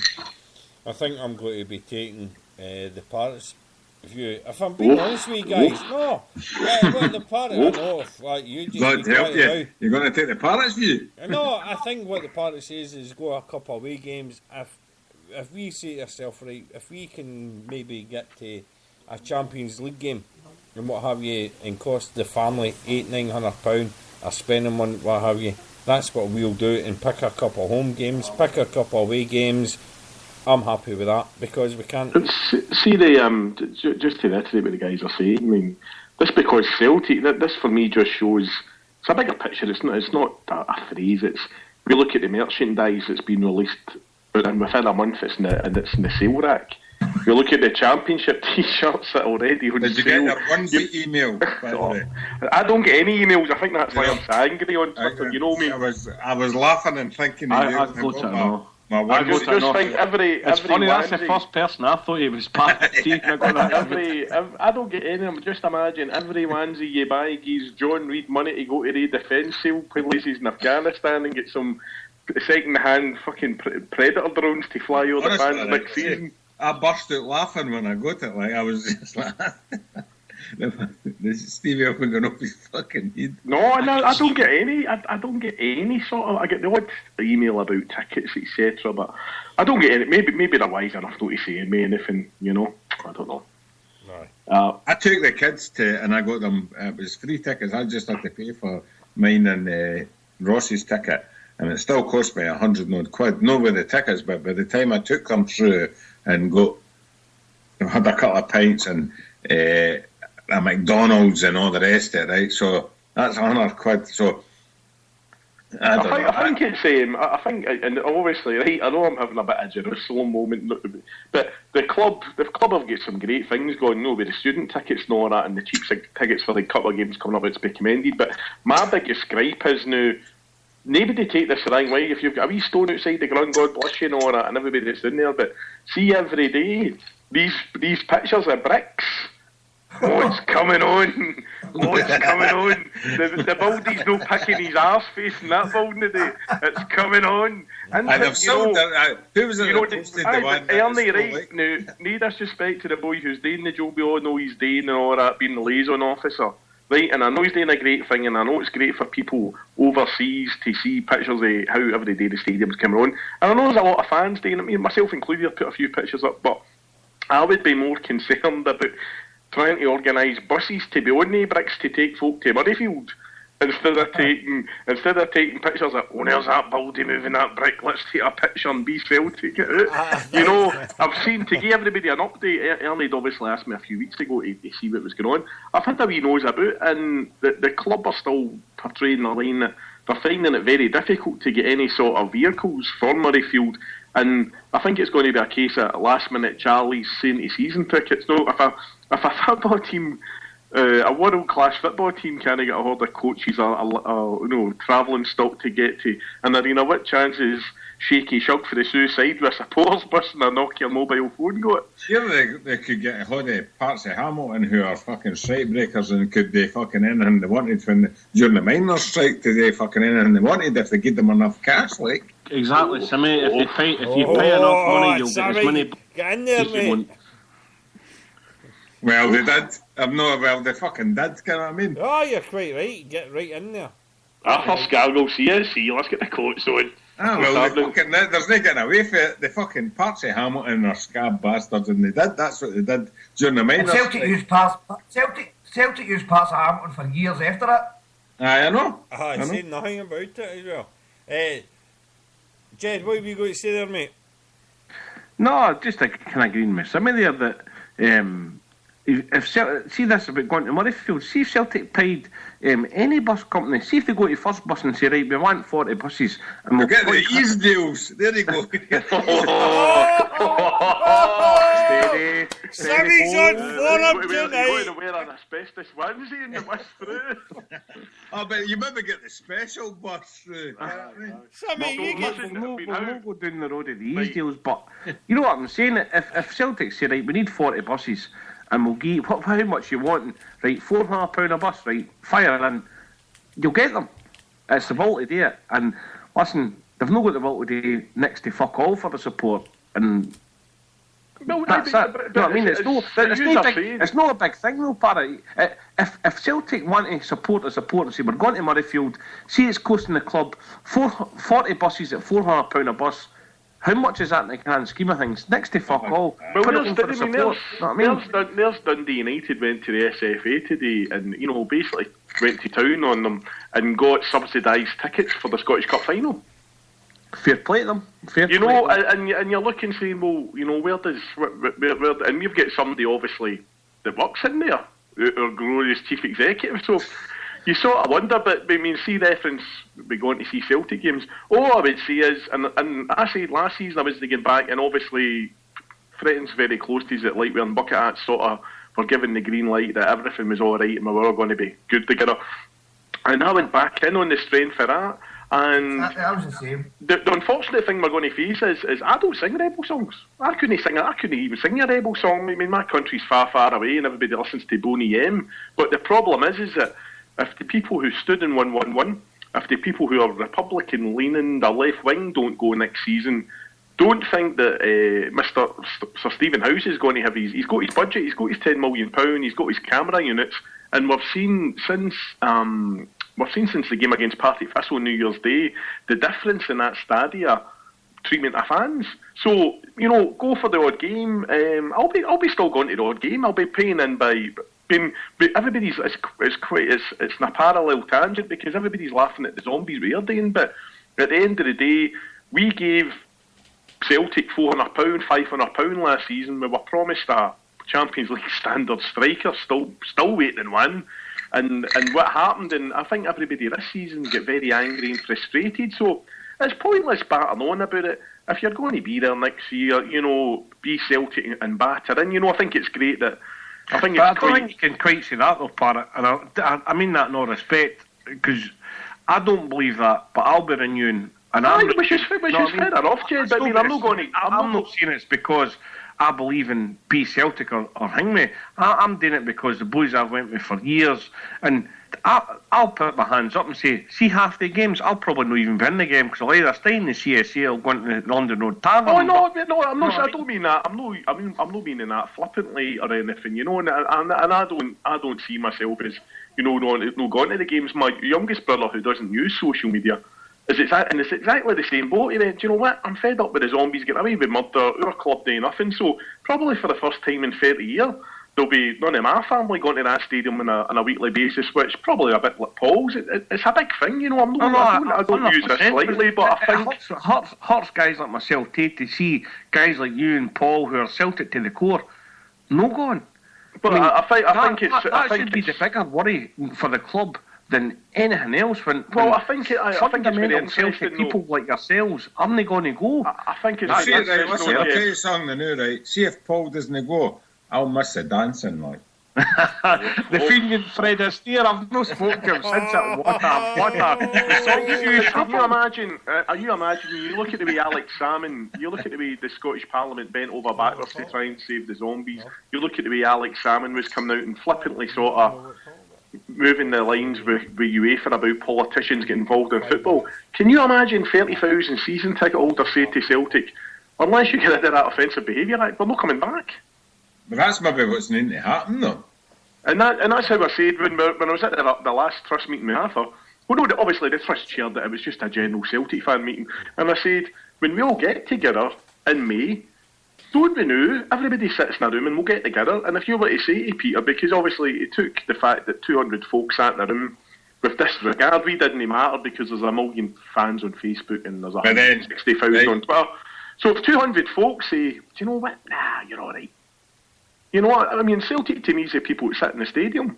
So I've got. See what happened, Rory. See what happened with that then, and then who went up to Aberdeen with Paul and all that? Fucking nobody. Well, I'll tell you. Before I go to Aberdeen, I just want to say about that dancing escapade. Paul, you're a star. The Fenian Fred Astaire. What had happened, right? There's a story behind it. What had happened? There will be. Aye, vodka. I left you about fucking an hour before it, and the next thing you're on fucking YouTube dancing. We knew him before he was famous, mate. It's not just YouTube. Excuse me, ladies and gents. It's not just YouTube. It's a fucking Scotsman. Yeah, mainstream and the media. The best is last Friday I went, Paulie went, what I says, is tonight gonna be a good night? He started to do the moves for me. I've been in shops and the drum and all that. Crowds are like, all right, mate, man, you can get autograph. You would hardly even know. It's probably the guy, man. You were twerking that policeman. Probably checks you, man, you sing. I'll tell you what happened. See that Cotler? He was doing it to young boys, giving them hassle all day, right? He threw a guy out. Well, he tried to throw a boy out because he had a guitar in with him. Right, the boy was going to a gig, or he had a gig before the game, or right after the game, or whatever. And he was trying to throw him out because he had a guitar on him. And he was just getting in and annoying young boys for fuck all, right? So I went down for a pee before the team came out for the celebrations, and I spotted him, and I'm like, fuck. So that Black Eyed Peas song came on, I'm like, fuck this, I'm going to noise him up. So I'm dancing, I'm like, what are you going to do me for dancing, big man? You're dealing me for dancing and all that. I'm saying to him. So then I just get carried away. Just going at the moment. Old drum chapel style. Paulie. So that's well, can I tell you, the missus is watching it right now. I'm sorry, mate. Big G, listen, I've texted you. I found it on social media. 1 minute 43 in. I put it on Twitter a minute ago. Boys sitting doing a Zombie Nation trance music style on acoustic guitars. It's fantastic. Right, I'll need to look at it, mate. I'll text you that. Get that up, mate. Give everybody a wee treat. I will do, mate. Just to go back to what Dave was saying there about Aberdeen last week. I was disappointed in every country, to be quite honest. It was only 20 years turned. I woke up, Eddie Turner phoned me. I wasn't even still in my bed. The rain came in and woke me up. My phone was going off, and I'd slept in. And I got up, threw something on, put a bonnet on, didn't even wash my face, and got there in a taxi in 10 minutes. And because I wasn't missing it, and I'm disappointed at the turnout. And what happened there? We got there to George Square. There was about 20 on that bus. I had the Wayne with me, and there was women there in their 60s, in their 70s, in their 80s even, and a couple of the youngsters. They tore a couple of CQNers and all that on the bus. And there was an unmarked police motor behind us, driving round the George Square and all that, because obviously the bus was meant to leave at 9:30, but I held it up. So then we thought it might have been because of the United fans were about. Anyway, we started moving, and this motor was following us, and then we jumped off. I had no fags or anything on me, so we jumped off at a shop, and I went in for fags and all that, and this motor, so me and Eddie got off the bus, and this motor's driving past, so we clocked them right away, so we were waving at them and all that, and then, so they'd travelled further on, and pulled in somewhere, and as we were going up the road, they'd pulled in behind us again, right, so this is what you're up against. And then, as soon as we got off the bus at Aberdeen, we're met with about 4 or 5 coppers. I thought they were fucking special branch, but apparently they were security guards for that Aberdeen Conference Centre. They took us out to a place, like a place in front of the front doors, a wee grassy knoll, we would call it. And as soon as we got there, as soon as we started getting set up, the police came out and issued a Section 12, the Public Order Act, know what I mean, which meant we couldn't go. There was a McDonald's, right? We were going to be there all day. There was a McDonald's across the road. Now, just bear in mind who's there. There's about 4 or 5 young boys, right? There's me, there's Wayne, there's Jeanette Finlay, Eddie Toner, there's a couple of, mostly women, to be quite honest. And Paul, sorry to interrupt you, can I ask, because I brought this up at the meeting and I suggested it. And obviously, I knew there was boys for the Bishop Crozas on the Friday, but fundamentally, it's quite. They were there on Saturday as well. Well, aye, but I mean, we're looking at, the amount of lads and lassies that travel, down for that bit of Scotland. I know, God bless them all for the Grampian region, but you'd think if it was their own bit of the world, they'd be wanting to really stamp it and get a couple of hundred. So, whereas I take it totally on board what you were saying about the fact that a poor turnout, but at the end of the day, we are the biggest team in Scotland. If we can't get a couple of hundred fans for the North East to get up a couple of hours on a Saturday afternoon. Well, that's the thing, Parrot, as well, right? I mean, I know everybody's got things to do. I've got things to do. I never meet the last 2 meetings because I had to be in at training. But a Saturday afternoon, a Saturday morning, or I mean, it just, not everybody.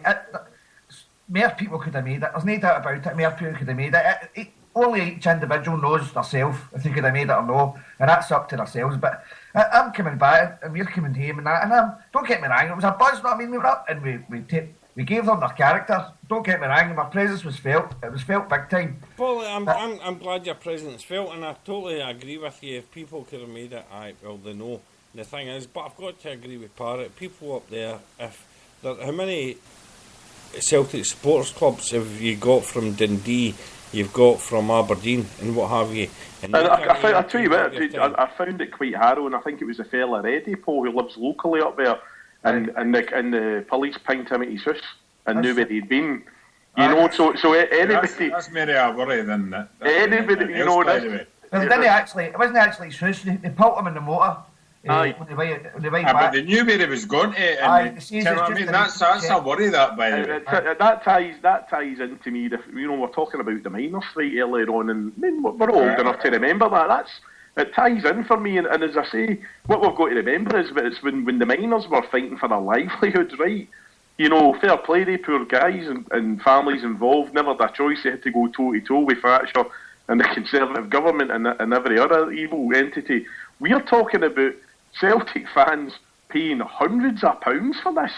This isn't something, and this is a dividing line for me. And I know there's people with, they're Celtic and that's it, and they've got to go and they've got a family of sentimental reasons. It's fine.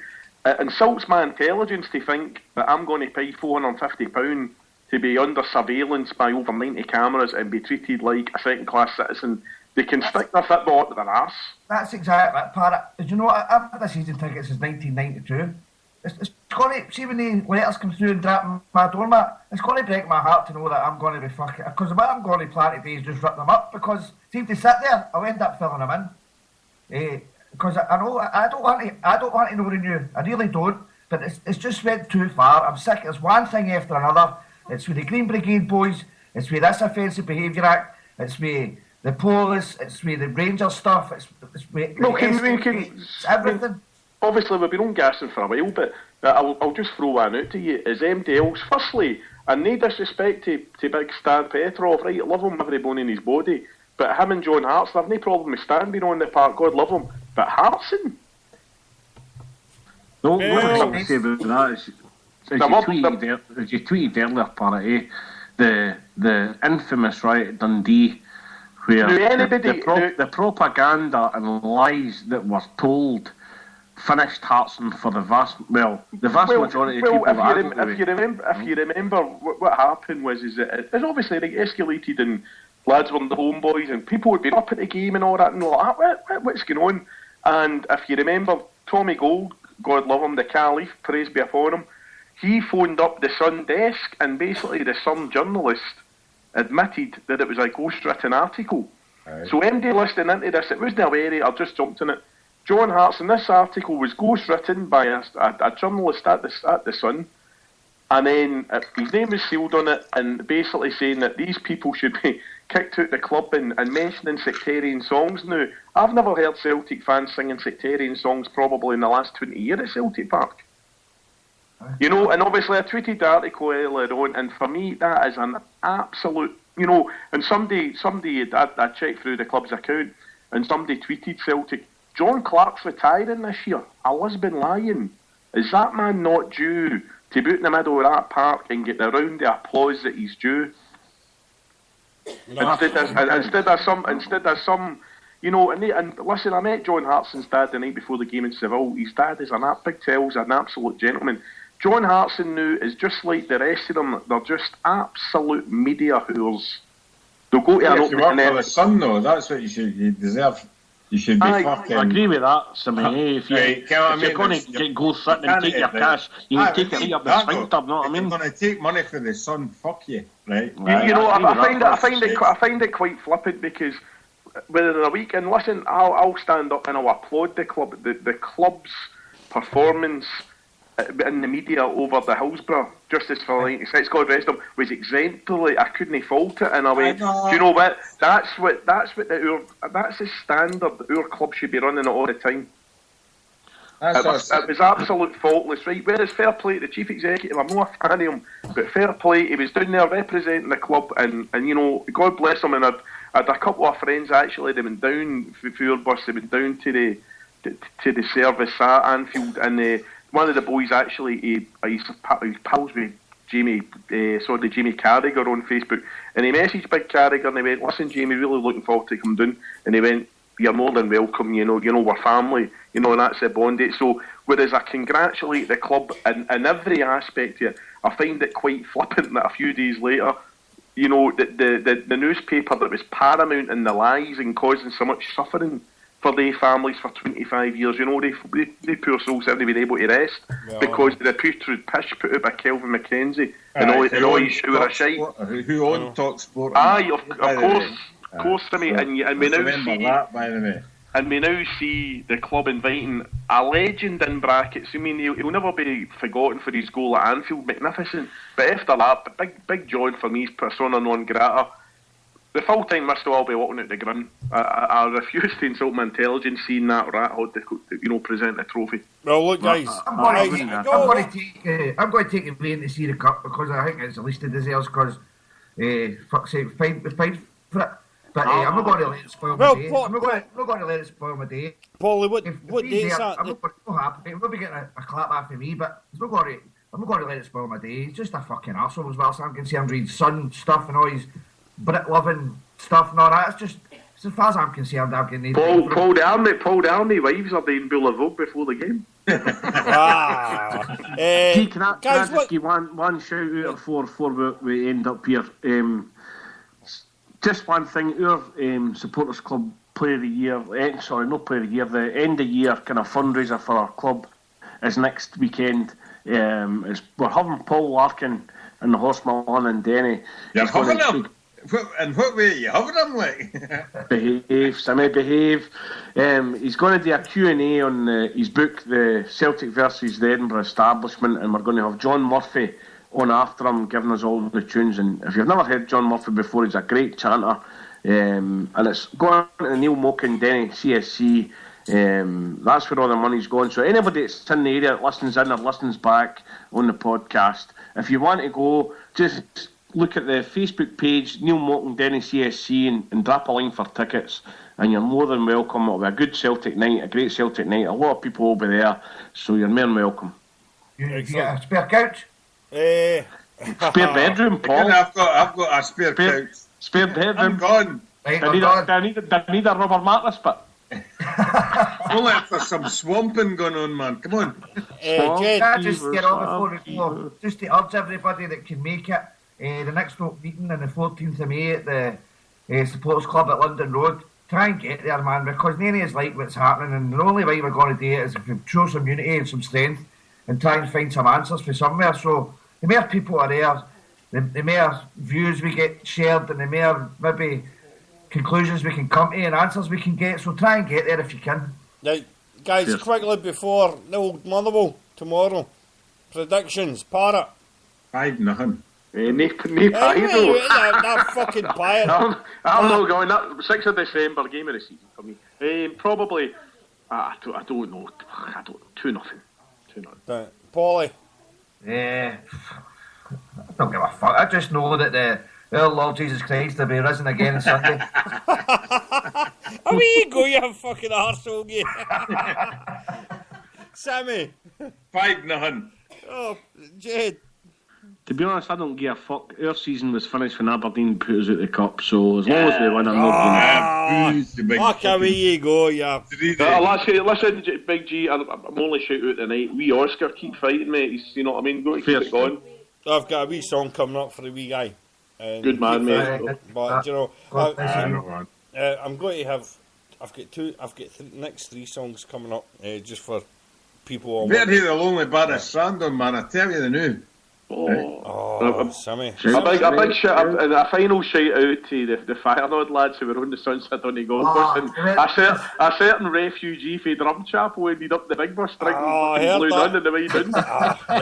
Look, guys. I've got to say that the Sons of Donegal bus, I can't thank them enough for hospitality last week coming back from D. Absolutely brilliant. Me and the Wayne really enjoyed ourselves, and that, as I say, can't thank them enough. And the Firenod boys, well, what can I say? I've made all the superlatives about them. I can, they're just different class. Right, I'll let you go, guys, because I want to play a couple of songs before we get a few tunes in. Right, guys, because Celtic keep the faith by a man. Because Chuck Erla, man. Because we don't. Right, I'm away. Cheerio. Bye-bye. Guys, what can I say? That was a Parrot, Polly, Sammy and Jed. Again, all giving it, do you know what? Sometimes you've got to have a laugh. You can't take it too serious and what have you. I just want to... Every now and again on Celtic Dream Show, we like to do a wee song. We like to call Celtic Family just to remember something. I'm going to play this song. And it's for somebody who I would like to apologise to. I hadn't texted them and what have you. And I'm really do apologise about it because I've been so caught up in work and what have you. I didn't text them, I didn't manage to the service or anything, and I would like to apologise to them. And just to let you know, even though I wasn't there, I'd just like to let you know that you were in my thoughts and in my prayers, you and your family, and I hope you are keeping well. So this song is, I know this song means something to you. If you ever listen back to it or what have you, so take care. Hail, hail.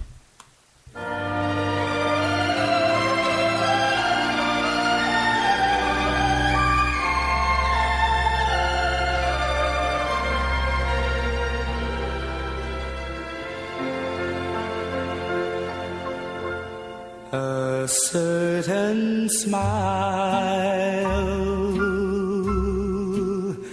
a certain face can lead an unsuspecting heart on a merry chase. A fleeting glance can say so many lovely things. Suddenly you know why my heart sings. You love a while, and when love goes, you try to hide the tears inside with a cheerful pose. But in the hush of night, exactly like a bittersweet refrain, comes that certain smile to haunt your heart again.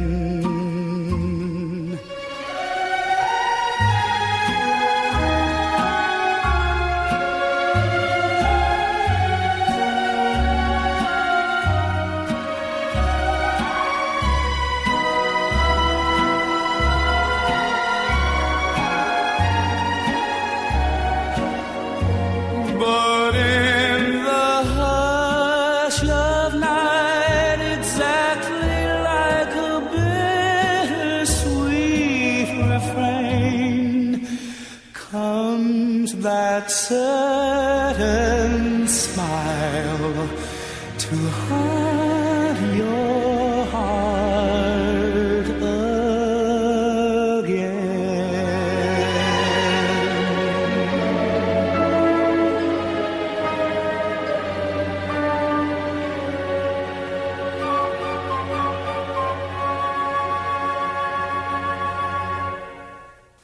wee bit of Johnny Mathis there. And it was for somebody I would like to apologise. As it says, been caught up in work, didn't even have a text message or nothing, and I would like to apologise, and I hope you enjoyed that song.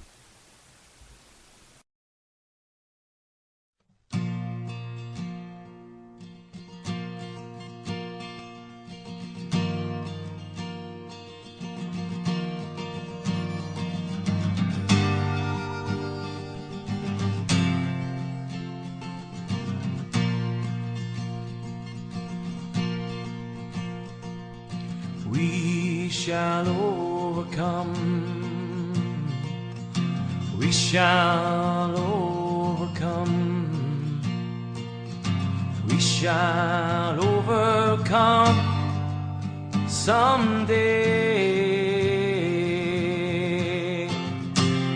Darling, here in my heart, I do believe we shall overcome someday.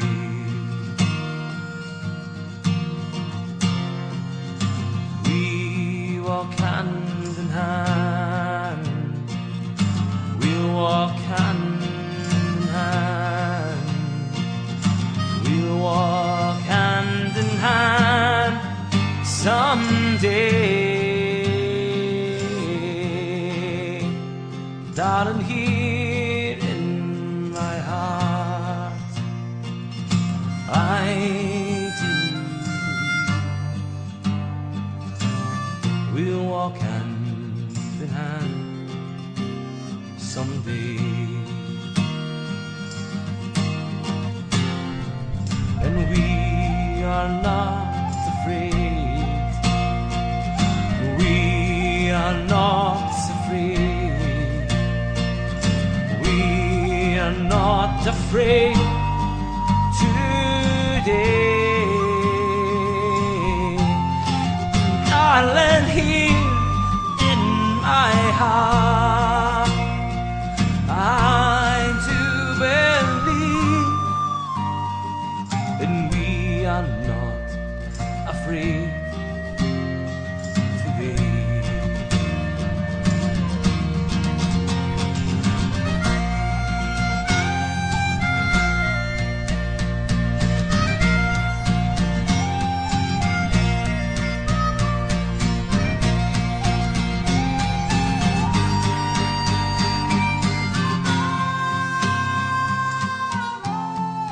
Darling, here in my heart, I do believe we are not afraid today. And we shall live in peace. We shall live in shall live in peace someday. Darling, here in my heart, I do believe we shall live in peace someday.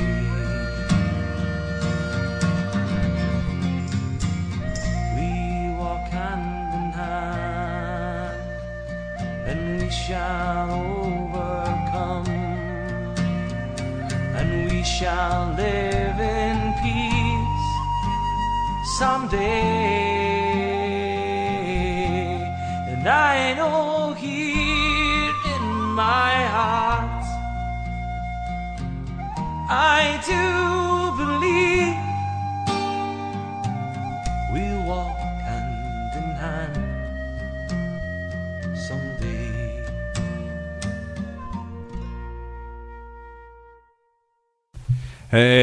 Ladies and gents, just a couple of songs there just for one person. The guys mentioned when we were on live, young Oscar. I'd just like to say our thoughts and prayers are with young Oscar, wee man. We're all thinking about you. Take care. God bless.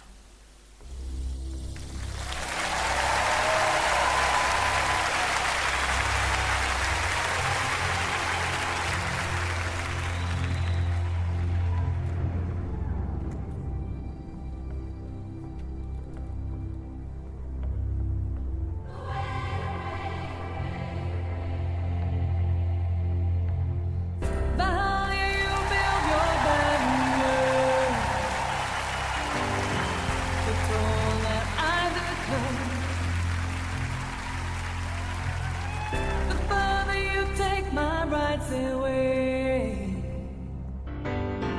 The best I won't run. You can't deny me. You can't decide to turn your face away. No matter, 'cause there's something inside so strong. I know that I can make it, but you're doing me wrong, so wrong. Though that my pride had gone, something inside so strong. Whoa, something inside so strong.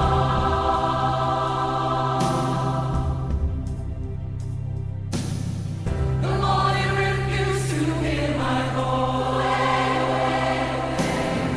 the louder I will sing.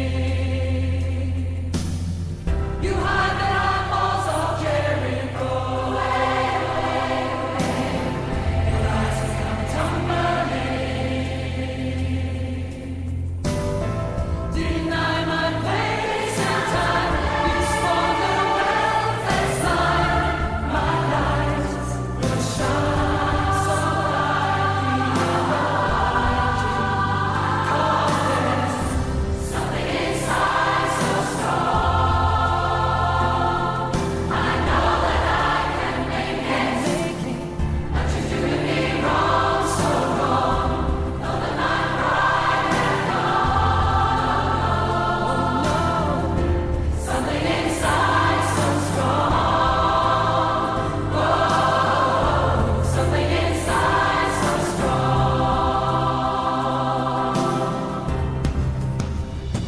Brothers and sisters,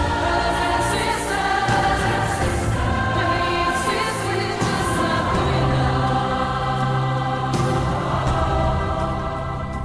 Brothers and sisters, we know better. We're gonna do it anyway. We're gonna do it anyway. We're gonna do it anyway. Something inside so strong. So strong. I know that I can make it, but you're doing me wrong, so wrong. Although my pride had gone, oh no. Something inside so strong. Whoa, something inside so strong. Whoa, something inside so strong. Something inside so strong.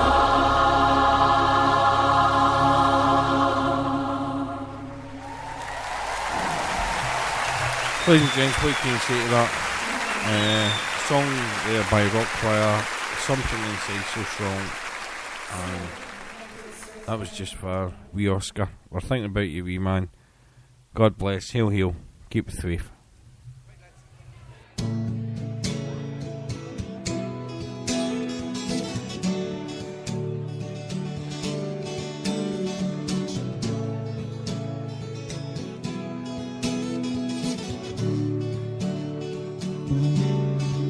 I wanna reach out over the lock, feel your hand across the water, walk with you along an unproved road, not looking over my shoulder.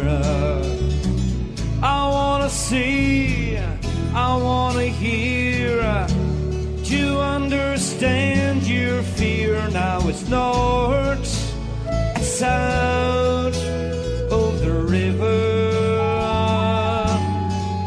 I've been doing it wrong all of my life.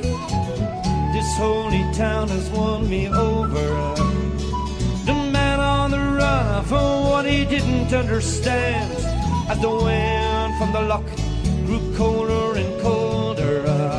There was a badness that had its way. Love was not lost, You just got mislaid, now it's north and south of the river.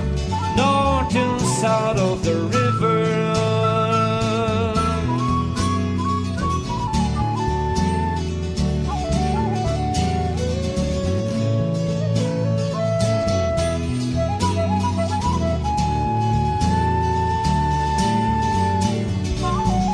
Can we stop playing these old tattoos? Darling, I don't have the answer. I wanna meet you where you are. I don't need you to surrender.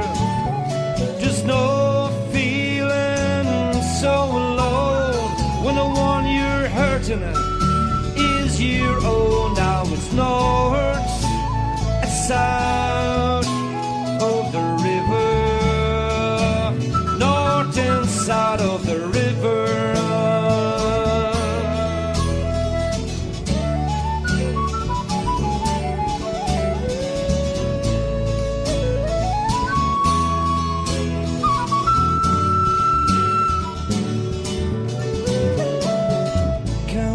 Playing these old tattoos. Darling, I don't have the answer. I wanna meet you where you are. I don't need you to surrender.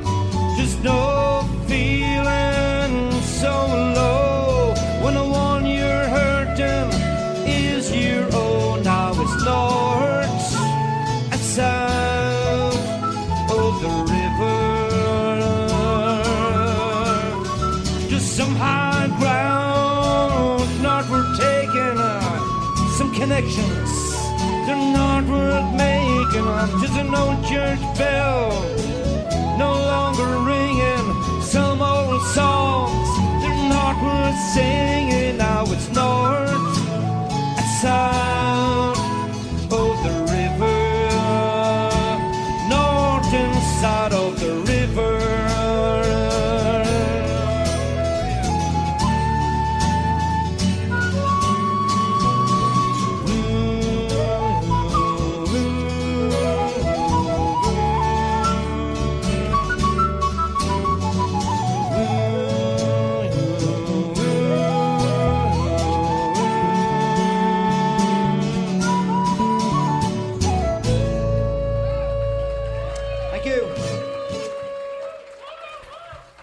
Wee bit of north and south there. That was a wee request there for JP. If you're right getting requests in, get them in for part 2. Ladies and gents, coming live from Motherwell.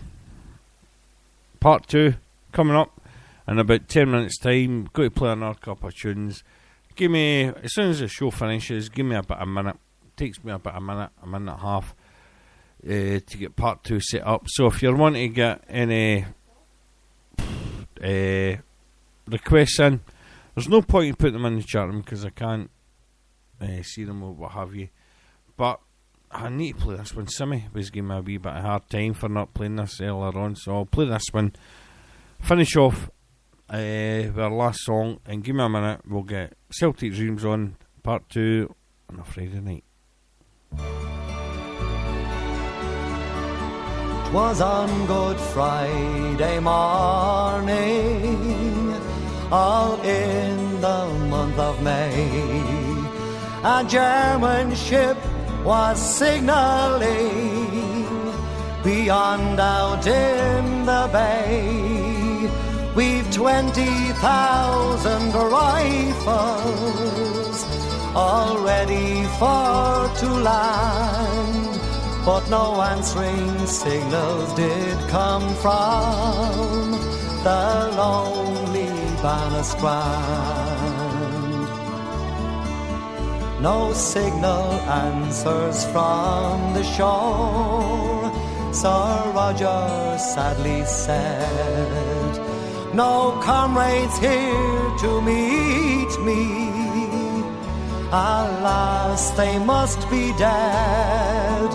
But I must do my duty, and at once I mean to land So in a small boat pulled ashore on the lonely Banna Strand.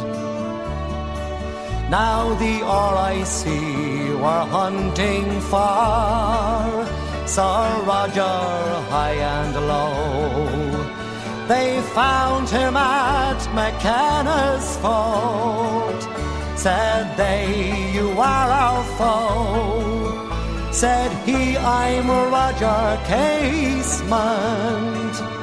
I came to my native land. I mean to free my countrymen on the lonely Banna Strand. They took Sir Roger prisoner and sailed for London town.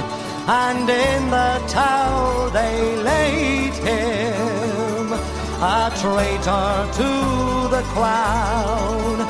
Said he, I am no traitor, but his trial he had to stand for bringing German rifles to the lonely Banna Strand. 'Twas in an English prison that they led him to his death. I'm dying for my country, he said with his last breath. They buried him in British soil, far from his native land, and the wild waves sing his requiem on the lonely Banna Strand.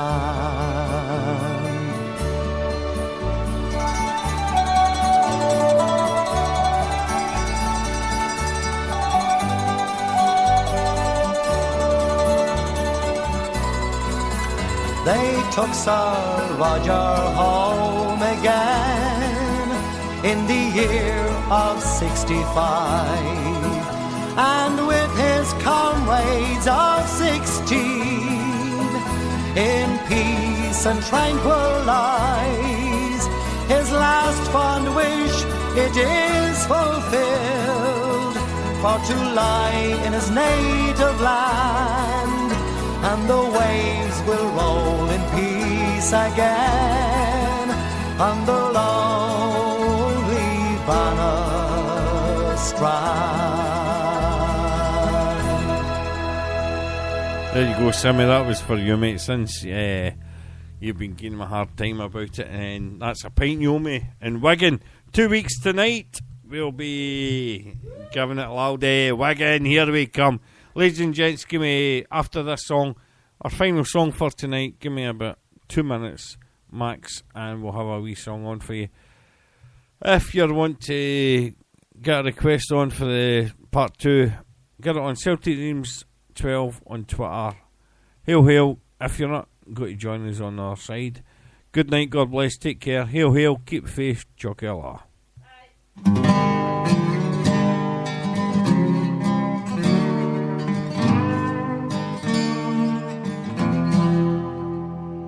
When boyhood's fire was in my blood, I read of ancient freemen from Greece and Rome who bravely stood, 300 men and 3 men.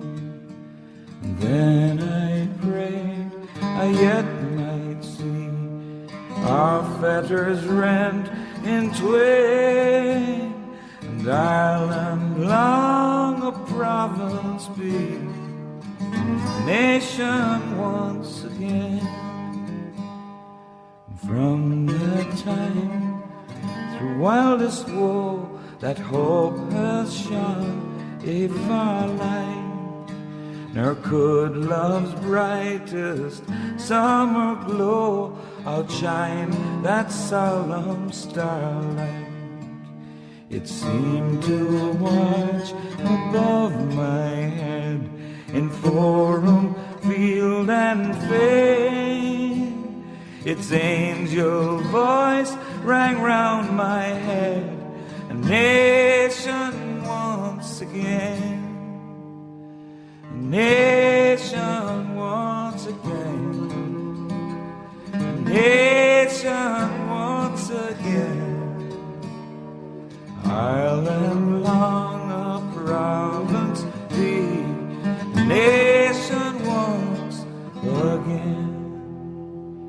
It whispered too that freedom's ark and service high and holy would be profaned by feeling dark and passions vain and lowly. For freedom comes from God's right hand, needs a godly train, and righteous men must make our land a nation once again. So as I grew from boy to man, I bent me to that bidding. My spirit on each selfish plan and cruel passion ridding. For thus I hoped someday to aid. Oh, can such hope be vain when my dear country shall be made nation once again? A nation once again, a nation once again. Ireland long a province be, a nation once again.